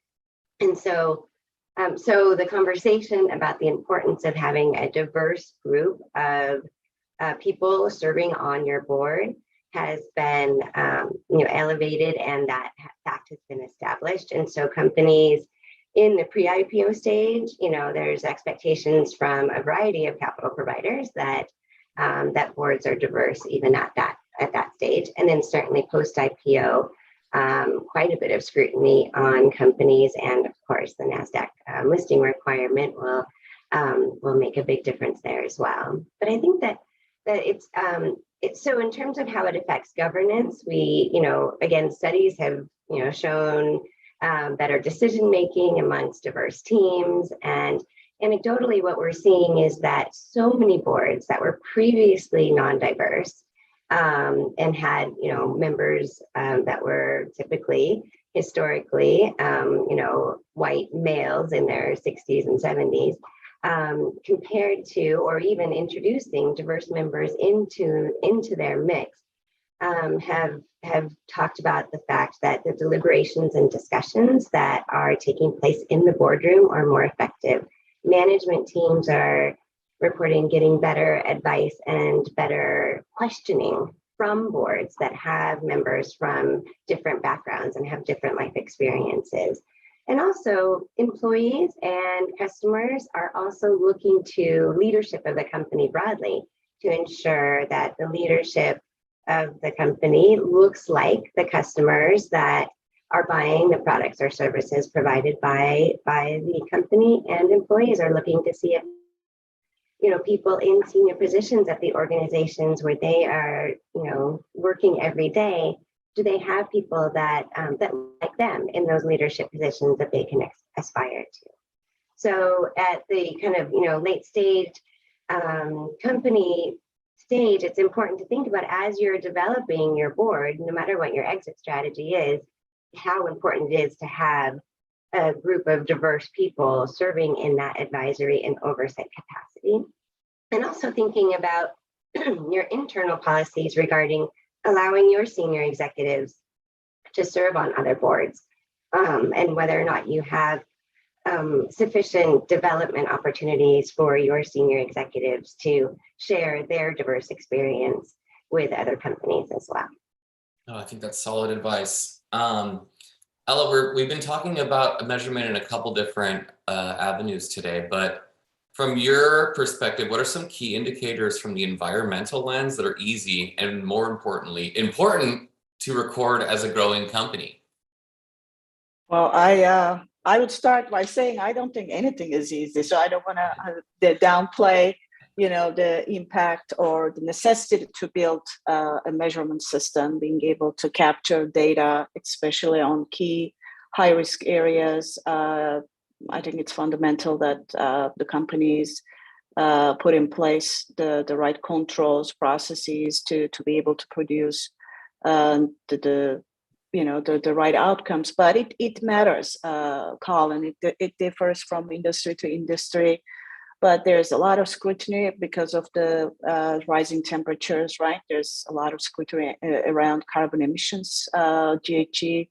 So it's important. I think all companies should and would be able to measure how much energy that they use, have an idea about the energy intensity of their product solutions, how it is also compared against some of the other solutions out there.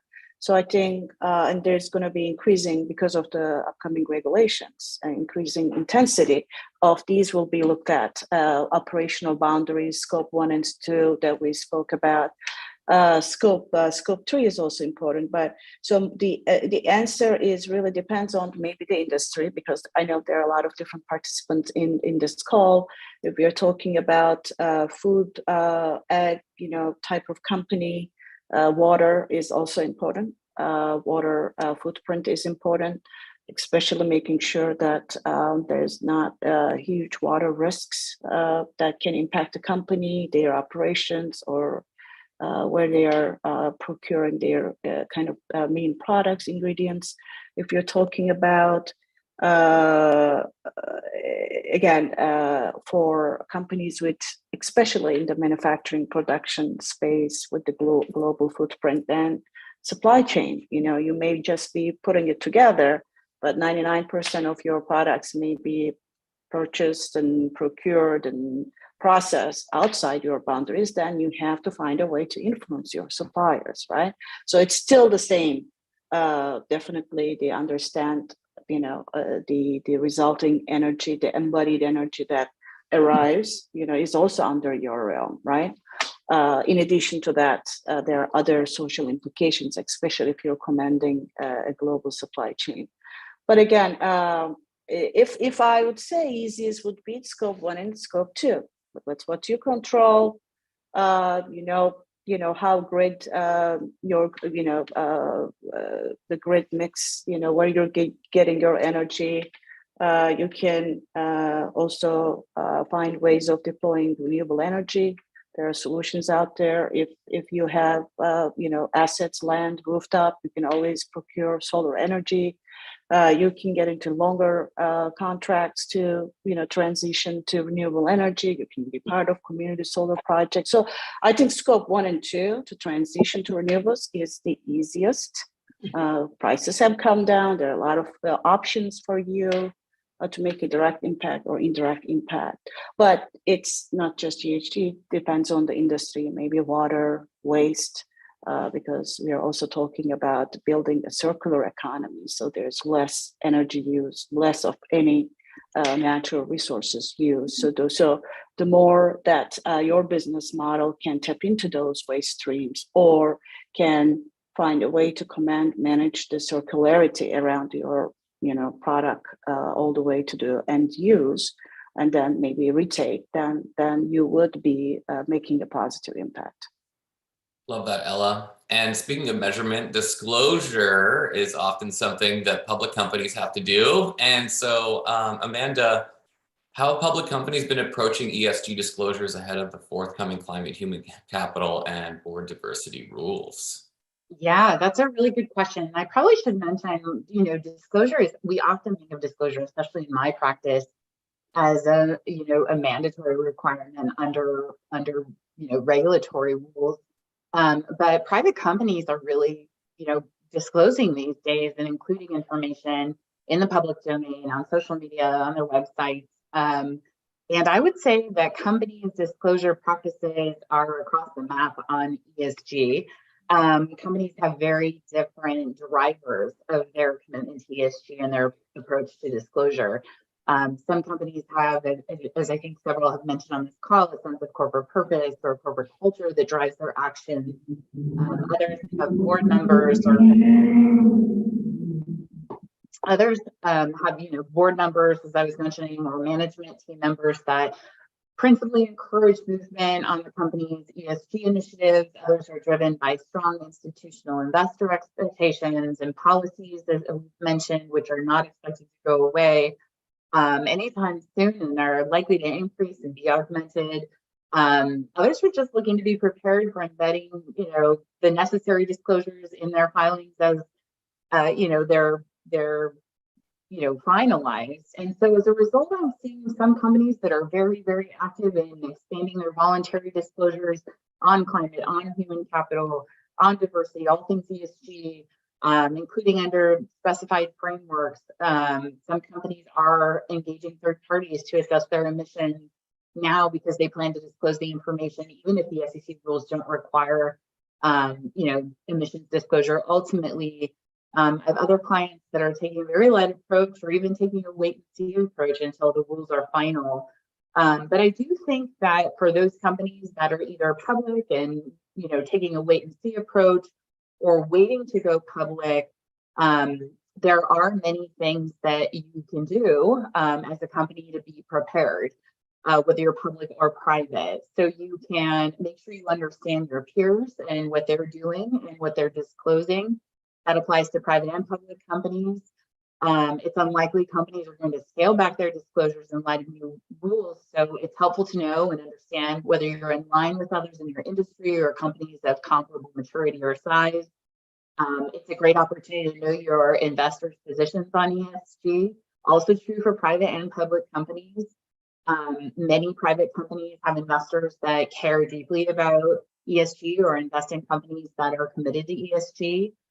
Public companies should definitely know their investors' voting policies and guidelines on ESG and all matters really, as well as voting policies and guidelines of proxy advisory firms like Glass Lewis and ISS. Also take note of any ESG related items that come up in conversations with investors, whether it's a private company informal conversation that occurs during a financing or otherwise, or whether it's formal on or off cycle shareholder outreach as a public company. It's great to get a pulse on what your investors expect of you. As Priya mentioned, it's important to know what your stakeholder positions are: employees, customers, suppliers. They're all important to business, especially right now, as I mentioned. So it's a great time to take inventory and make sure you understand stakeholder positions. In assessing internal capabilities, it's a great time to do that. Who are the owners of ESG within your organization? What's the scope of their expertise? Are these functions adequately staffed, and will they be ready to take on new requirements and responsibilities, whether you're public or private right now? Know your data. I am often surprised at companies that have a blind spot in their knowledge of their own data. So know what data you can collect on ESG, what you can't, of the data you collect, what you put out into the market or into the public domain, the quality of your data, and probably most importantly, the optics of your data, understanding organizations' goals and commitments and how they're tracking against your data.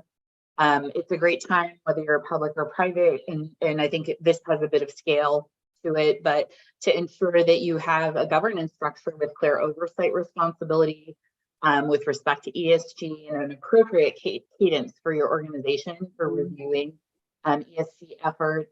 I think it's a good time to ensure, if you're a public company, that your disclosure controls and procedures are adequate. If you're going public, to ensure that they will be, and you're in a good position to ensure that.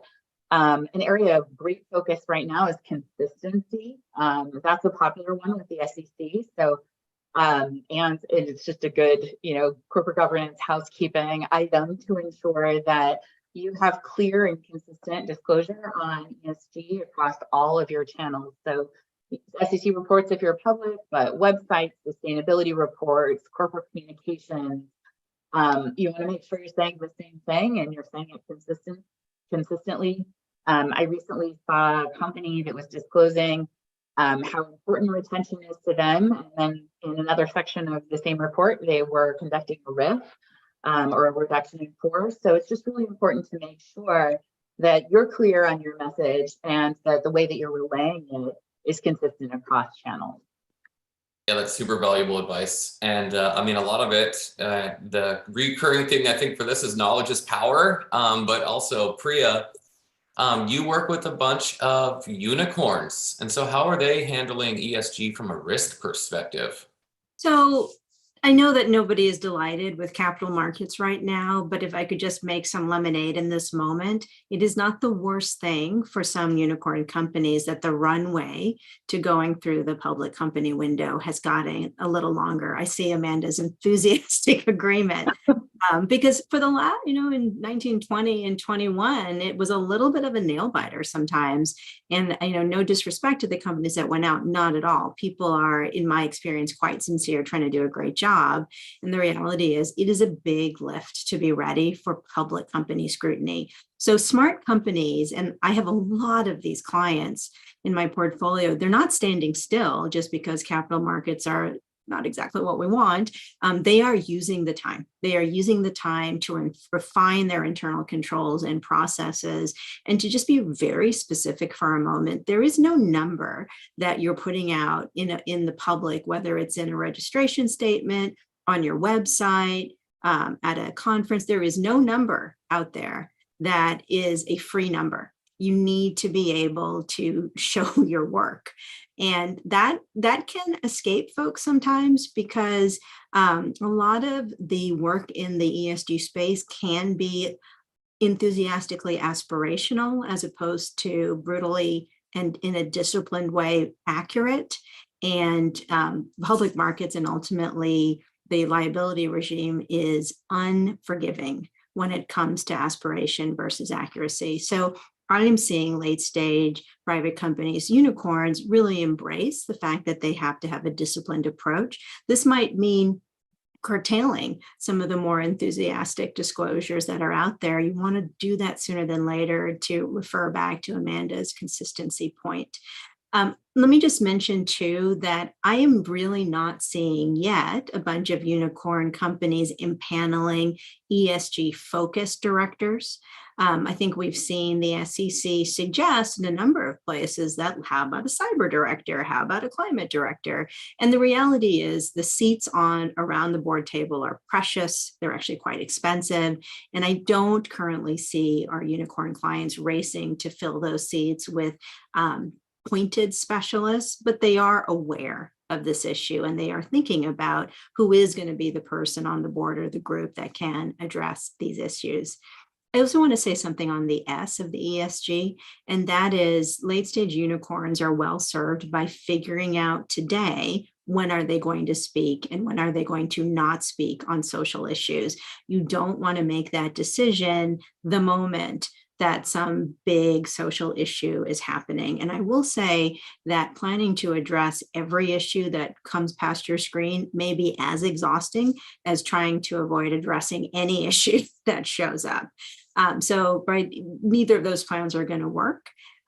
This goes double for consumer facing companies. And so this is a time, right? Late stage private, where you are significant and you are known in the market. That is a time when companies should be thinking about what is their strategy for addressing what can seem like an endless number of S issues. Oh, that's amazing advice. And coming out of the Verge conference, Emily, you just attended. So I've got a question for the panel, but I want to start with you, Emily, because yeah, your insights are hot off the press, but the importance of ESG is obviously clear from this boot camp the entire day. But without a crystal ball, where do each of you think the trend is heading in the new year, in the next 6 months? Emily, I'll start with you. Yes, so I just got back from Verge last night, and honestly, it blew me away how inspiring it was to see so many innovative solutions that founders are building and that venture capitalists are backing. And so I really do believe that the trend in ESG is going to move towards, okay, you've disclosed all this data. What is your business actually doing? What is your core business actually doing? And how are you adapting that and using that to do good in the world? Because I think the younger generation especially is getting a little impatient. And I think there's going to be increased focus on kind of like what Amanda was saying on, does your story line up? You know, a lot of companies are making a lot of commitments and setting a lot of targets, but next year, we're going to have a few years of data on have they met those targets and have they progressed that way. And so I think there's going to be increasing scrutiny on greenwashing when it comes to ESG. And I think there's going to be increasing scrutiny on what are you doing in your core business beyond just making superfluous disclosures. You know, it's interesting. I talked to my friends at Honeywell while I was at Verge, and they've been long in the oil and gas industry. And, you know, they're using a lot of their infrastructure to get into green hydrogen, to get into biofuels, to get into alternative materials. And, you know, it's not black or white. They don't have to ditch their entire business today, but they're actively building out their business capabilities so that they have a resilient business when we do need more of these solutions. So I really strongly believe that it will move more into the impact space, and not just from a measurement perspective, but just from an investment perspective, honestly, like how is your business addressing a lot of the longstanding issues that our world is seeing? Yeah, and resource efficiency is key at any stage of the business. Annalisa, from a governance perspective, where do you see the crystal ball that doesn't exist?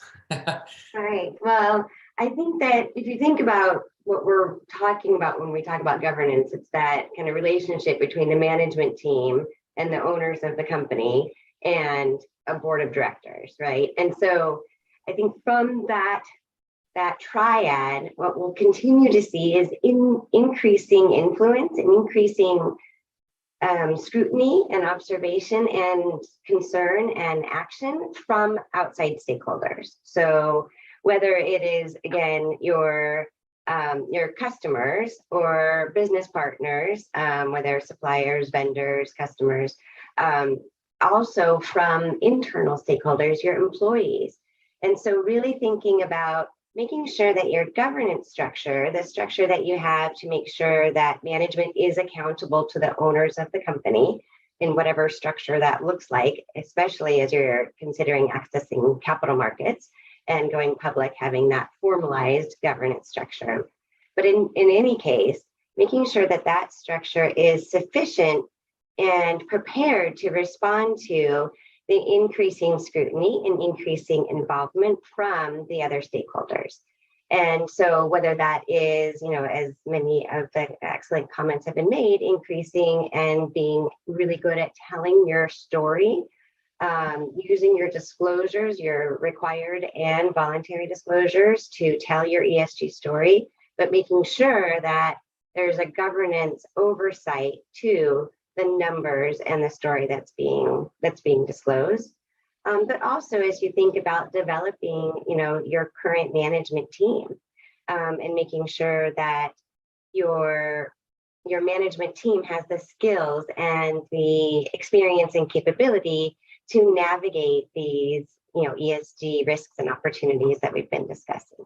And then certainly as you're building a board, whether it's an advisory board or a fiduciary board in the public company's sense of that phrase, ensuring that you are taking into consideration all of these issues and making sure that people on that board are taking into account the expectations that are coming from all of the different stakeholders. And so whether that's, having a board that, like we talked about, having a board that brings diverse backgrounds, in diversity from all aspects, race, ethnicity, sexual orientation, in addition to gender and age and industry and stage of company growth, etc. But all of those governance tools can be pulled together to really ensure that the company is telling its ESG story well and integrating, and as was mentioned, I think in the very beginning by Ella, integrating ESG into your strategic plan and to your business operations so that it isn't an afterthought. Yeah, what a great bridge to Ella. From a banking perspective, where do you think ESG is going in your world? There are lots of changes, Colin.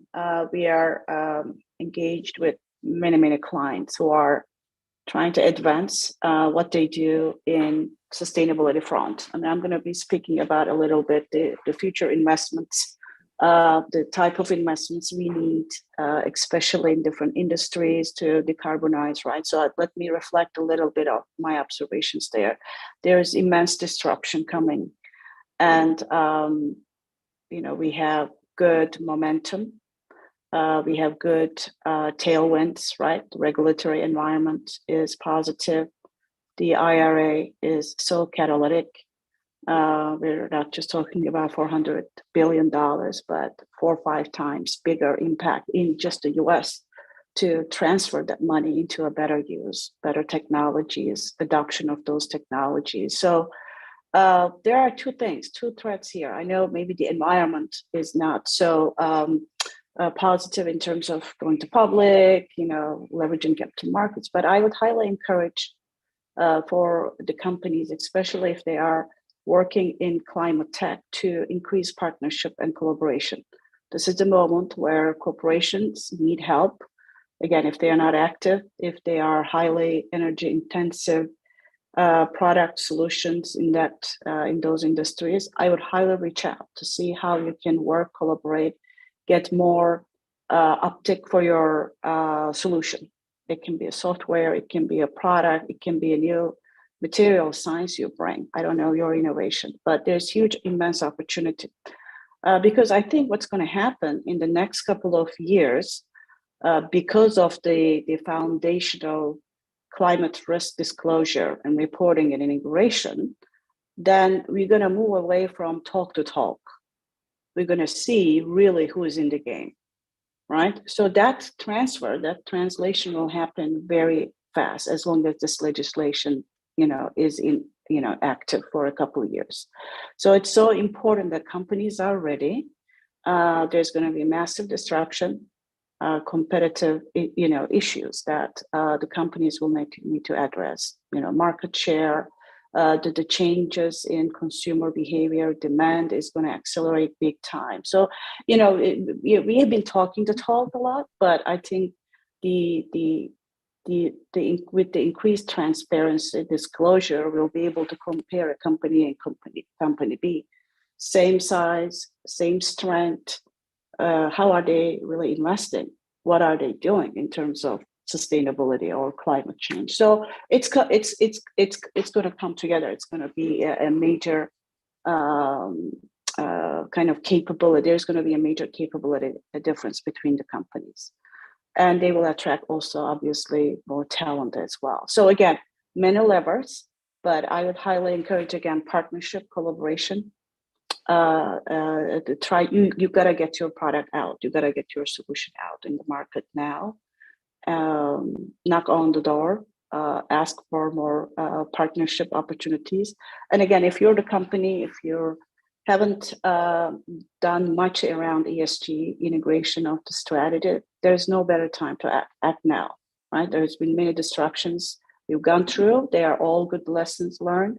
But it's time to really be serious and get actions, get financing, get budgeting, all processes in place so that you're positioned for future growth and sustainability. Oh, that's sound advice. Amanda, you talked a little bit about the regulatory environment, and are there any predictions on just like what could happen considering midterms and some other things right ahead of us? Yeah, it's a really good question, and if I knew the answer definitively, it would be really helpful for my practice and my clients. We really do have a really interesting situation, both in the tensions legally and from a political perspective, in the regulatory environment on ESG regulation. I could see some sort of pulling back or narrowing of the scope of current proposed disclosure regulations coming out of the SEC. I could see those in final form being narrower because of currently legal challenges and the precedents that we've seen and the potential change in our political landscape. That said, if you look at the history of ESG progress, initiatives, disclosure, it hasn't really been driven from a regulatory perspective. It's really been driven largely from stockholders and stakeholders, companies responding to the desire of their investors and their employees and society at large to know and understand what they're doing. And so even if the regulatory landscape moves in the direction of narrowing some of these proposed rules, I still anticipate that we're going to see the same movement we have been seeing and the same momentum, largely driven by shareholders, which I think is a relief to many companies, because they would prefer their stockholders and in some circumstances stakeholders to drive the business instead of regulators. But yeah, I couldn't tell you with any amount of certainty what we're apt to see in the near future. But if I were to place my bets, I think that we'll see rules that are a bit narrower than we've seen in proposed or anticipated form. But I do think we'll see the same. Yeah, I'm in the same camp. I'm hoping that is the case. But I do think we'll see a lot more standardization in reporting because of the consolidation of frameworks regimes and the focus of the investor community on ensuring that happens. Amazing. Thanks, Amanda. And Priya, to round us out on the predictions that aren't actual predictive, but are bets, I guess, for the next 6 months. From a risk and insurance and governance perspective, what do you think is going to evolve over the next 6 months? Sure. one day when you say crystal ball, Colin, I'm going to have a prop of a crystal ball and I'm just going to go like this. I look forward to the day. I got to find one. I bet they're out there. So you're asking me, what do I predict from a risk and insurance perspective? And that's the easiest of any prediction you ask to be given. Carriers will take these kinds of risks very seriously. And the reason, I did my little fingers crossed when Amanda said perhaps the proposed rules will be a little bit more narrow, is not because I'm against the environment or human capital. It's because it is very difficult for companies to go from crawling to flying, which is what I think scope 3 is. I'm also very confused by it, I will admit. So the point I'm trying to make is that from an insurance carrier perspective, and for companies who are trying to transfer their risk to insurance carriers, everybody involved in that conversation has to be really thoughtful about what is the risk that we're talking about. And when the SEC engages in extremely enthusiastic and expansive rulemaking, they are also giving the plaintiffs bar and others who may not necessarily be the most sincere actors opportunities to cause disruption for companies. So there's a big difference, right, between a stumble and fraud. And I'd like to believe that our regulatory agencies understand that difference. And I'm confident that sometimes the plaintiff's bar is less enthusiastic about wanting to understand that difference. And that is very difficult for companies, and it is very difficult for carriers. So what I anticipate is, depending on how these rules play out, that carriers will be increasingly concerned about a company's ability to show their work when it comes to handling the myriad of responsibilities they have beyond running the company, which does include ESG, and it should include ESG. So the expanded interest from carriers in how companies are handling ESG and from shareholders is a one-way ratchet. And the biggest risks are obviously disclosure problems, distractions, and unintended consequences. Others have said it, and I'll say it as well. Companies need to be ready to invest in ESG and not consider it a side dish. Oh, that's great advice. And of course, I'll get you a crystal ball at any point in time for the next round of these. So we're going to jump into Q&A in a bit here, but I did want to round us out on some key takeaways from each of your desks. So if you haven't dropped your questions into the Q&A box at the bottom of your screen, do so. We'll jump into live questions.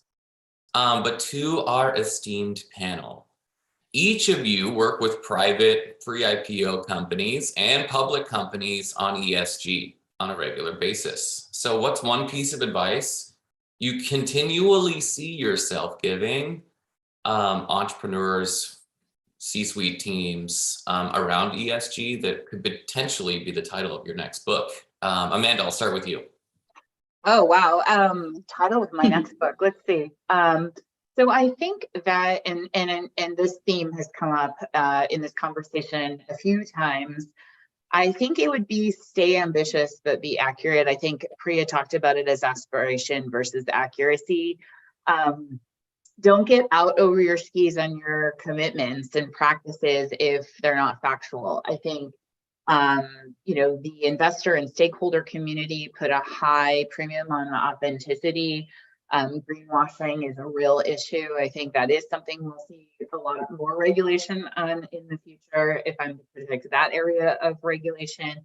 And companies have gotten into hot water with shareholders and shareholder lawsuits for saying that they're doing things or committing to things that they aren't actually doing or able to commit to. So be honest about your capabilities and your roadmap.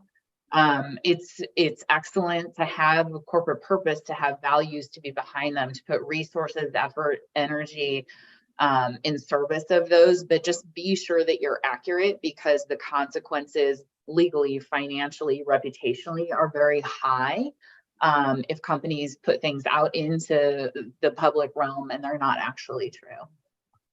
Amazing, Amanda. Yeah, you did great. I put you on the spot. Emily, any advice that you see yourself continually giving to entrepreneurs and C-suites? I think it comes back to thinking about how these ESG issues relate to your core business and how your business impacts other stakeholders. So really thinking about how does climate change impact my business? How is my business impacting climate change? And then how do I tell that story effectively to my investors? And how do I build relationships with my investors so that they understand my business model, they understand the impact I'm trying to have, and just know that over the long run, again, while staying realistic, that will be a trend that is going to be pervasive and will attract more capital to you. Love that. Annalisa, any advice you see yourself feeling like a broken record on? Yeah, I would say, design your governance systems and your board of director and oversight of ESG strategy and corporate strategy and capital structure and all the other, vital parts of the governance sphere. Design all of those systems in your board with an understanding that external and internal stakeholders are watching and have very high expectations for not only your financial performance, but your performance on these other variables as well. And so if you take that into consideration as you are building out your board, as you are developing your internal control and oversight systems, then that will really help you to see how your organization and your governance structure looks to the stakeholders who are, holding you accountable for impacting not only your owners and your financial performance, but impacting the world in a positive way as well. Yeah, I love it, Annalisa. Ella. Yeah, there's a lot going on in ESG sustainability. Also, there's a lot of noise. Lots of things are kind of look and seem political, but one or two best recommendations. Again, you control your own strategy. So make sure you internalize really, really well what is impacting you, what are the critical issues that your company is facing or can face because of the uniqueness of your company. So it can be geographical pressure, it can be, again, material. So pick those battles well, have a very concentrated effort to mitigate, one or two issues, but you got to be very deep. And in those issues, in those areas of opportunity, maybe it's, again, could be your product related. Don't pursue the path of least resistance. You got to build the platform. You got to have all your functions aligned to deliver on that improvement or on that opportunity. So just, I think that would define also your core strategy, how you're going to move forward. Thank you, Ella. And Priya, round us out. What do you see yourself saying in board meetings where you feel like you're pressing play on a record button? I would never say I feel like I'm pressing play on a record button. Every conversation is unique and important. And make it a team sport, right? Think about the breadth of things that are encompassed by 3 tiny letters, not even the hard letters in the alphabet.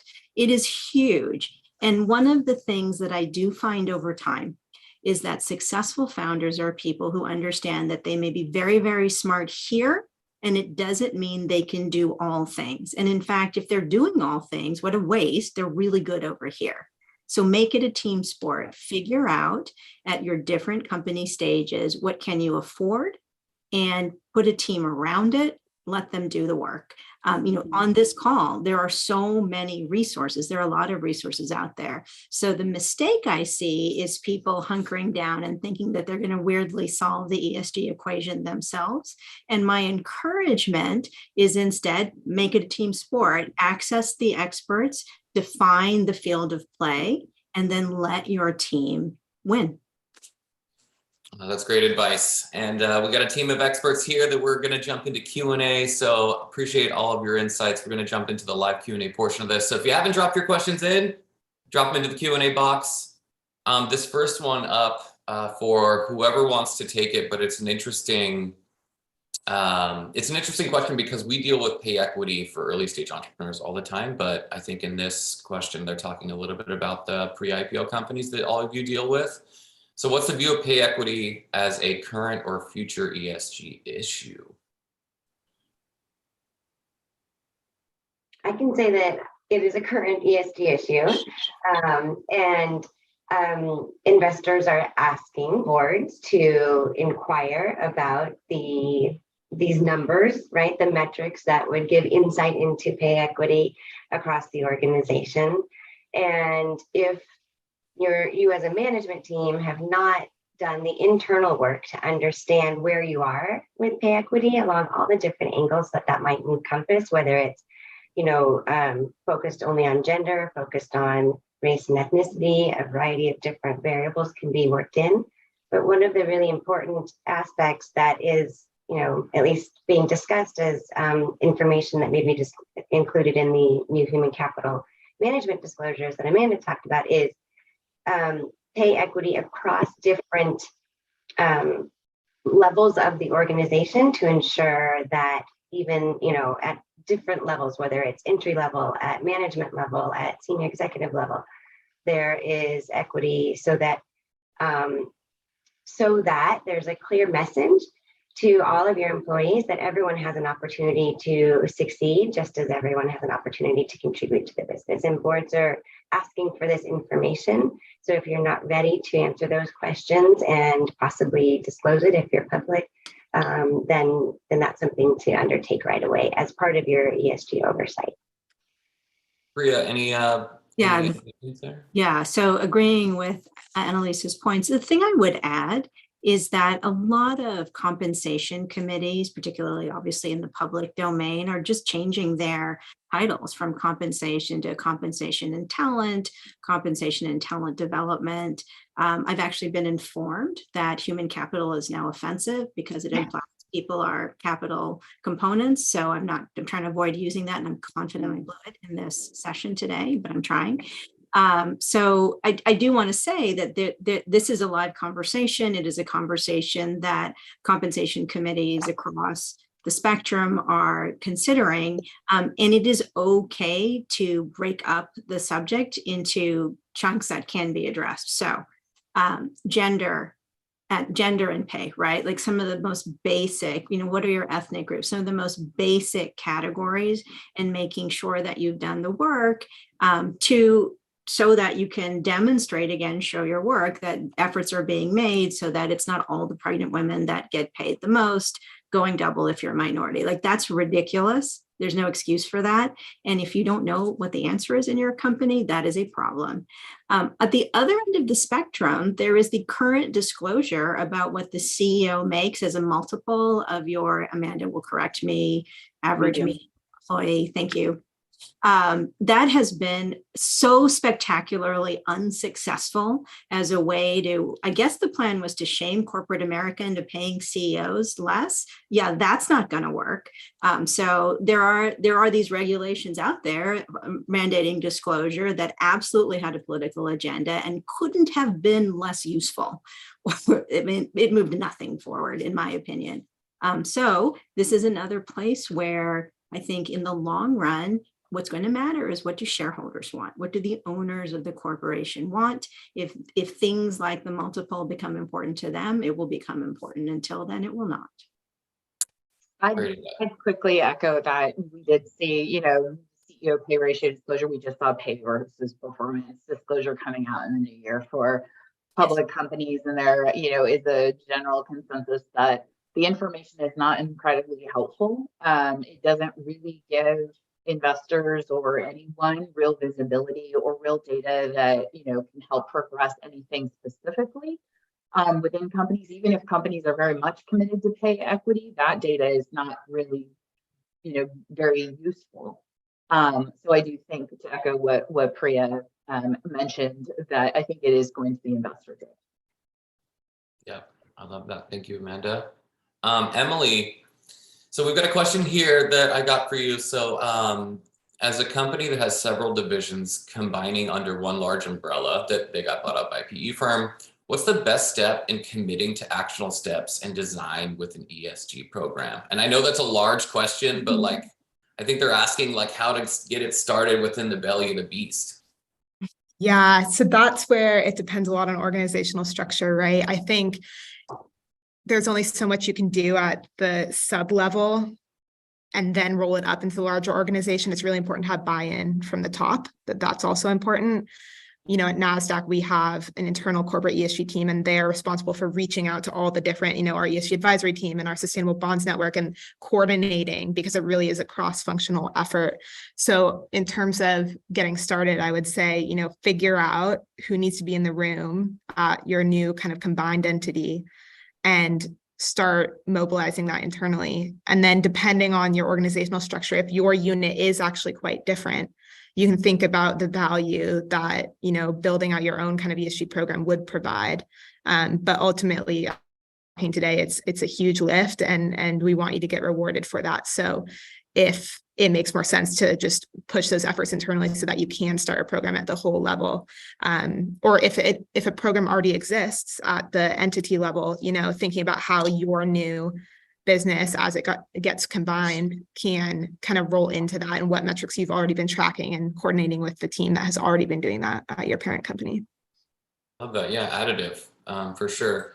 Each of you interact with venture capitalists at various stages, and we have a question here that may not have a clear answer, but I'm curious on what each of you's experience is with our venture capital firms who are encouraging these profit with a purpose ESG metrics, actually helping companies with their ESG tracking reporting, or are they just mandating it? Annalisa, maybe I'll start with you, but we'll go around the corner because Emily, I think you got something to say too. Yeah, I would say actually we do quite a bit of education for those types of firms for their portfolio companies to help them think about, for example, I just did a session on how does DE&I fit within ESG for chief human resources and diversity officers of portfolio companies, and so of a large investor like that. And so many do have that kind of let's lift all of the boats in our portfolio and provide that type of education. But I don't have any statistics on, to how prevalent that is, but I do know that I've been a part of some of those conversations and some of those educational sessions that are really valuable for the companies in the portfolio. Yeah, Emily, you look like you wanted to jump all over this question. Yeah, I was excited. I chatted with a lot of VC connections in the space at Bridge this week, but I think it depends on the market in terms of our VC firms having to fight for startups, because that's kind of the area we're in right now. And when that happens, startups are asking VC firms, who can you introduce me to? How can you help me? And increasingly we're seeing, VC firms having to, offering ESG help as part of their value proposition.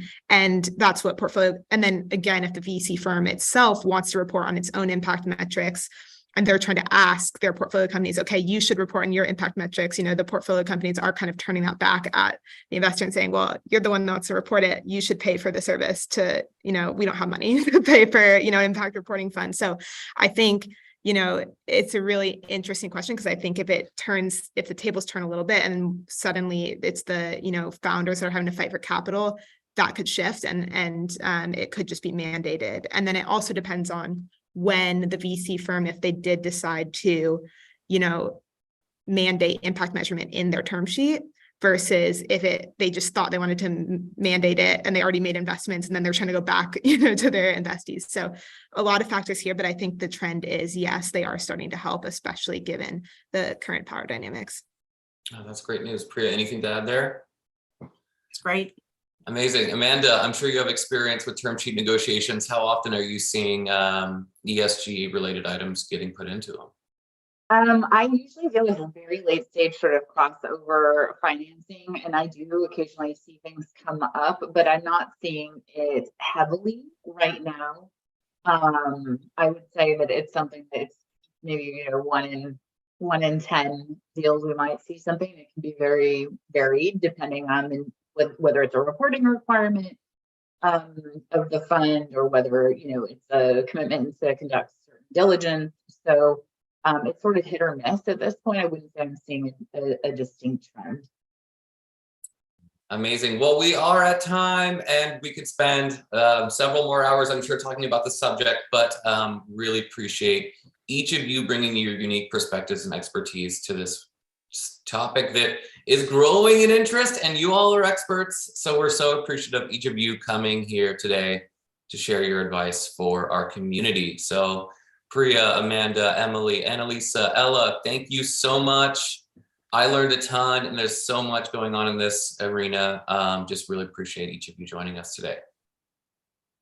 Thank you, our pleasure. Bye-bye. For those of you still on, we've got a bunch of great programs coming up in the next couple of weeks and months. So check those out. We've dropped a link in the chat. Also, if you want to get a meeting with our partners on this call to learn more, fill out that survey that we've dropped in, and we will get you put in touch with them. But on behalf of everyone on our team and everyone in attendance, thank you all so much for joining us, and we look forward to seeing you all online soon.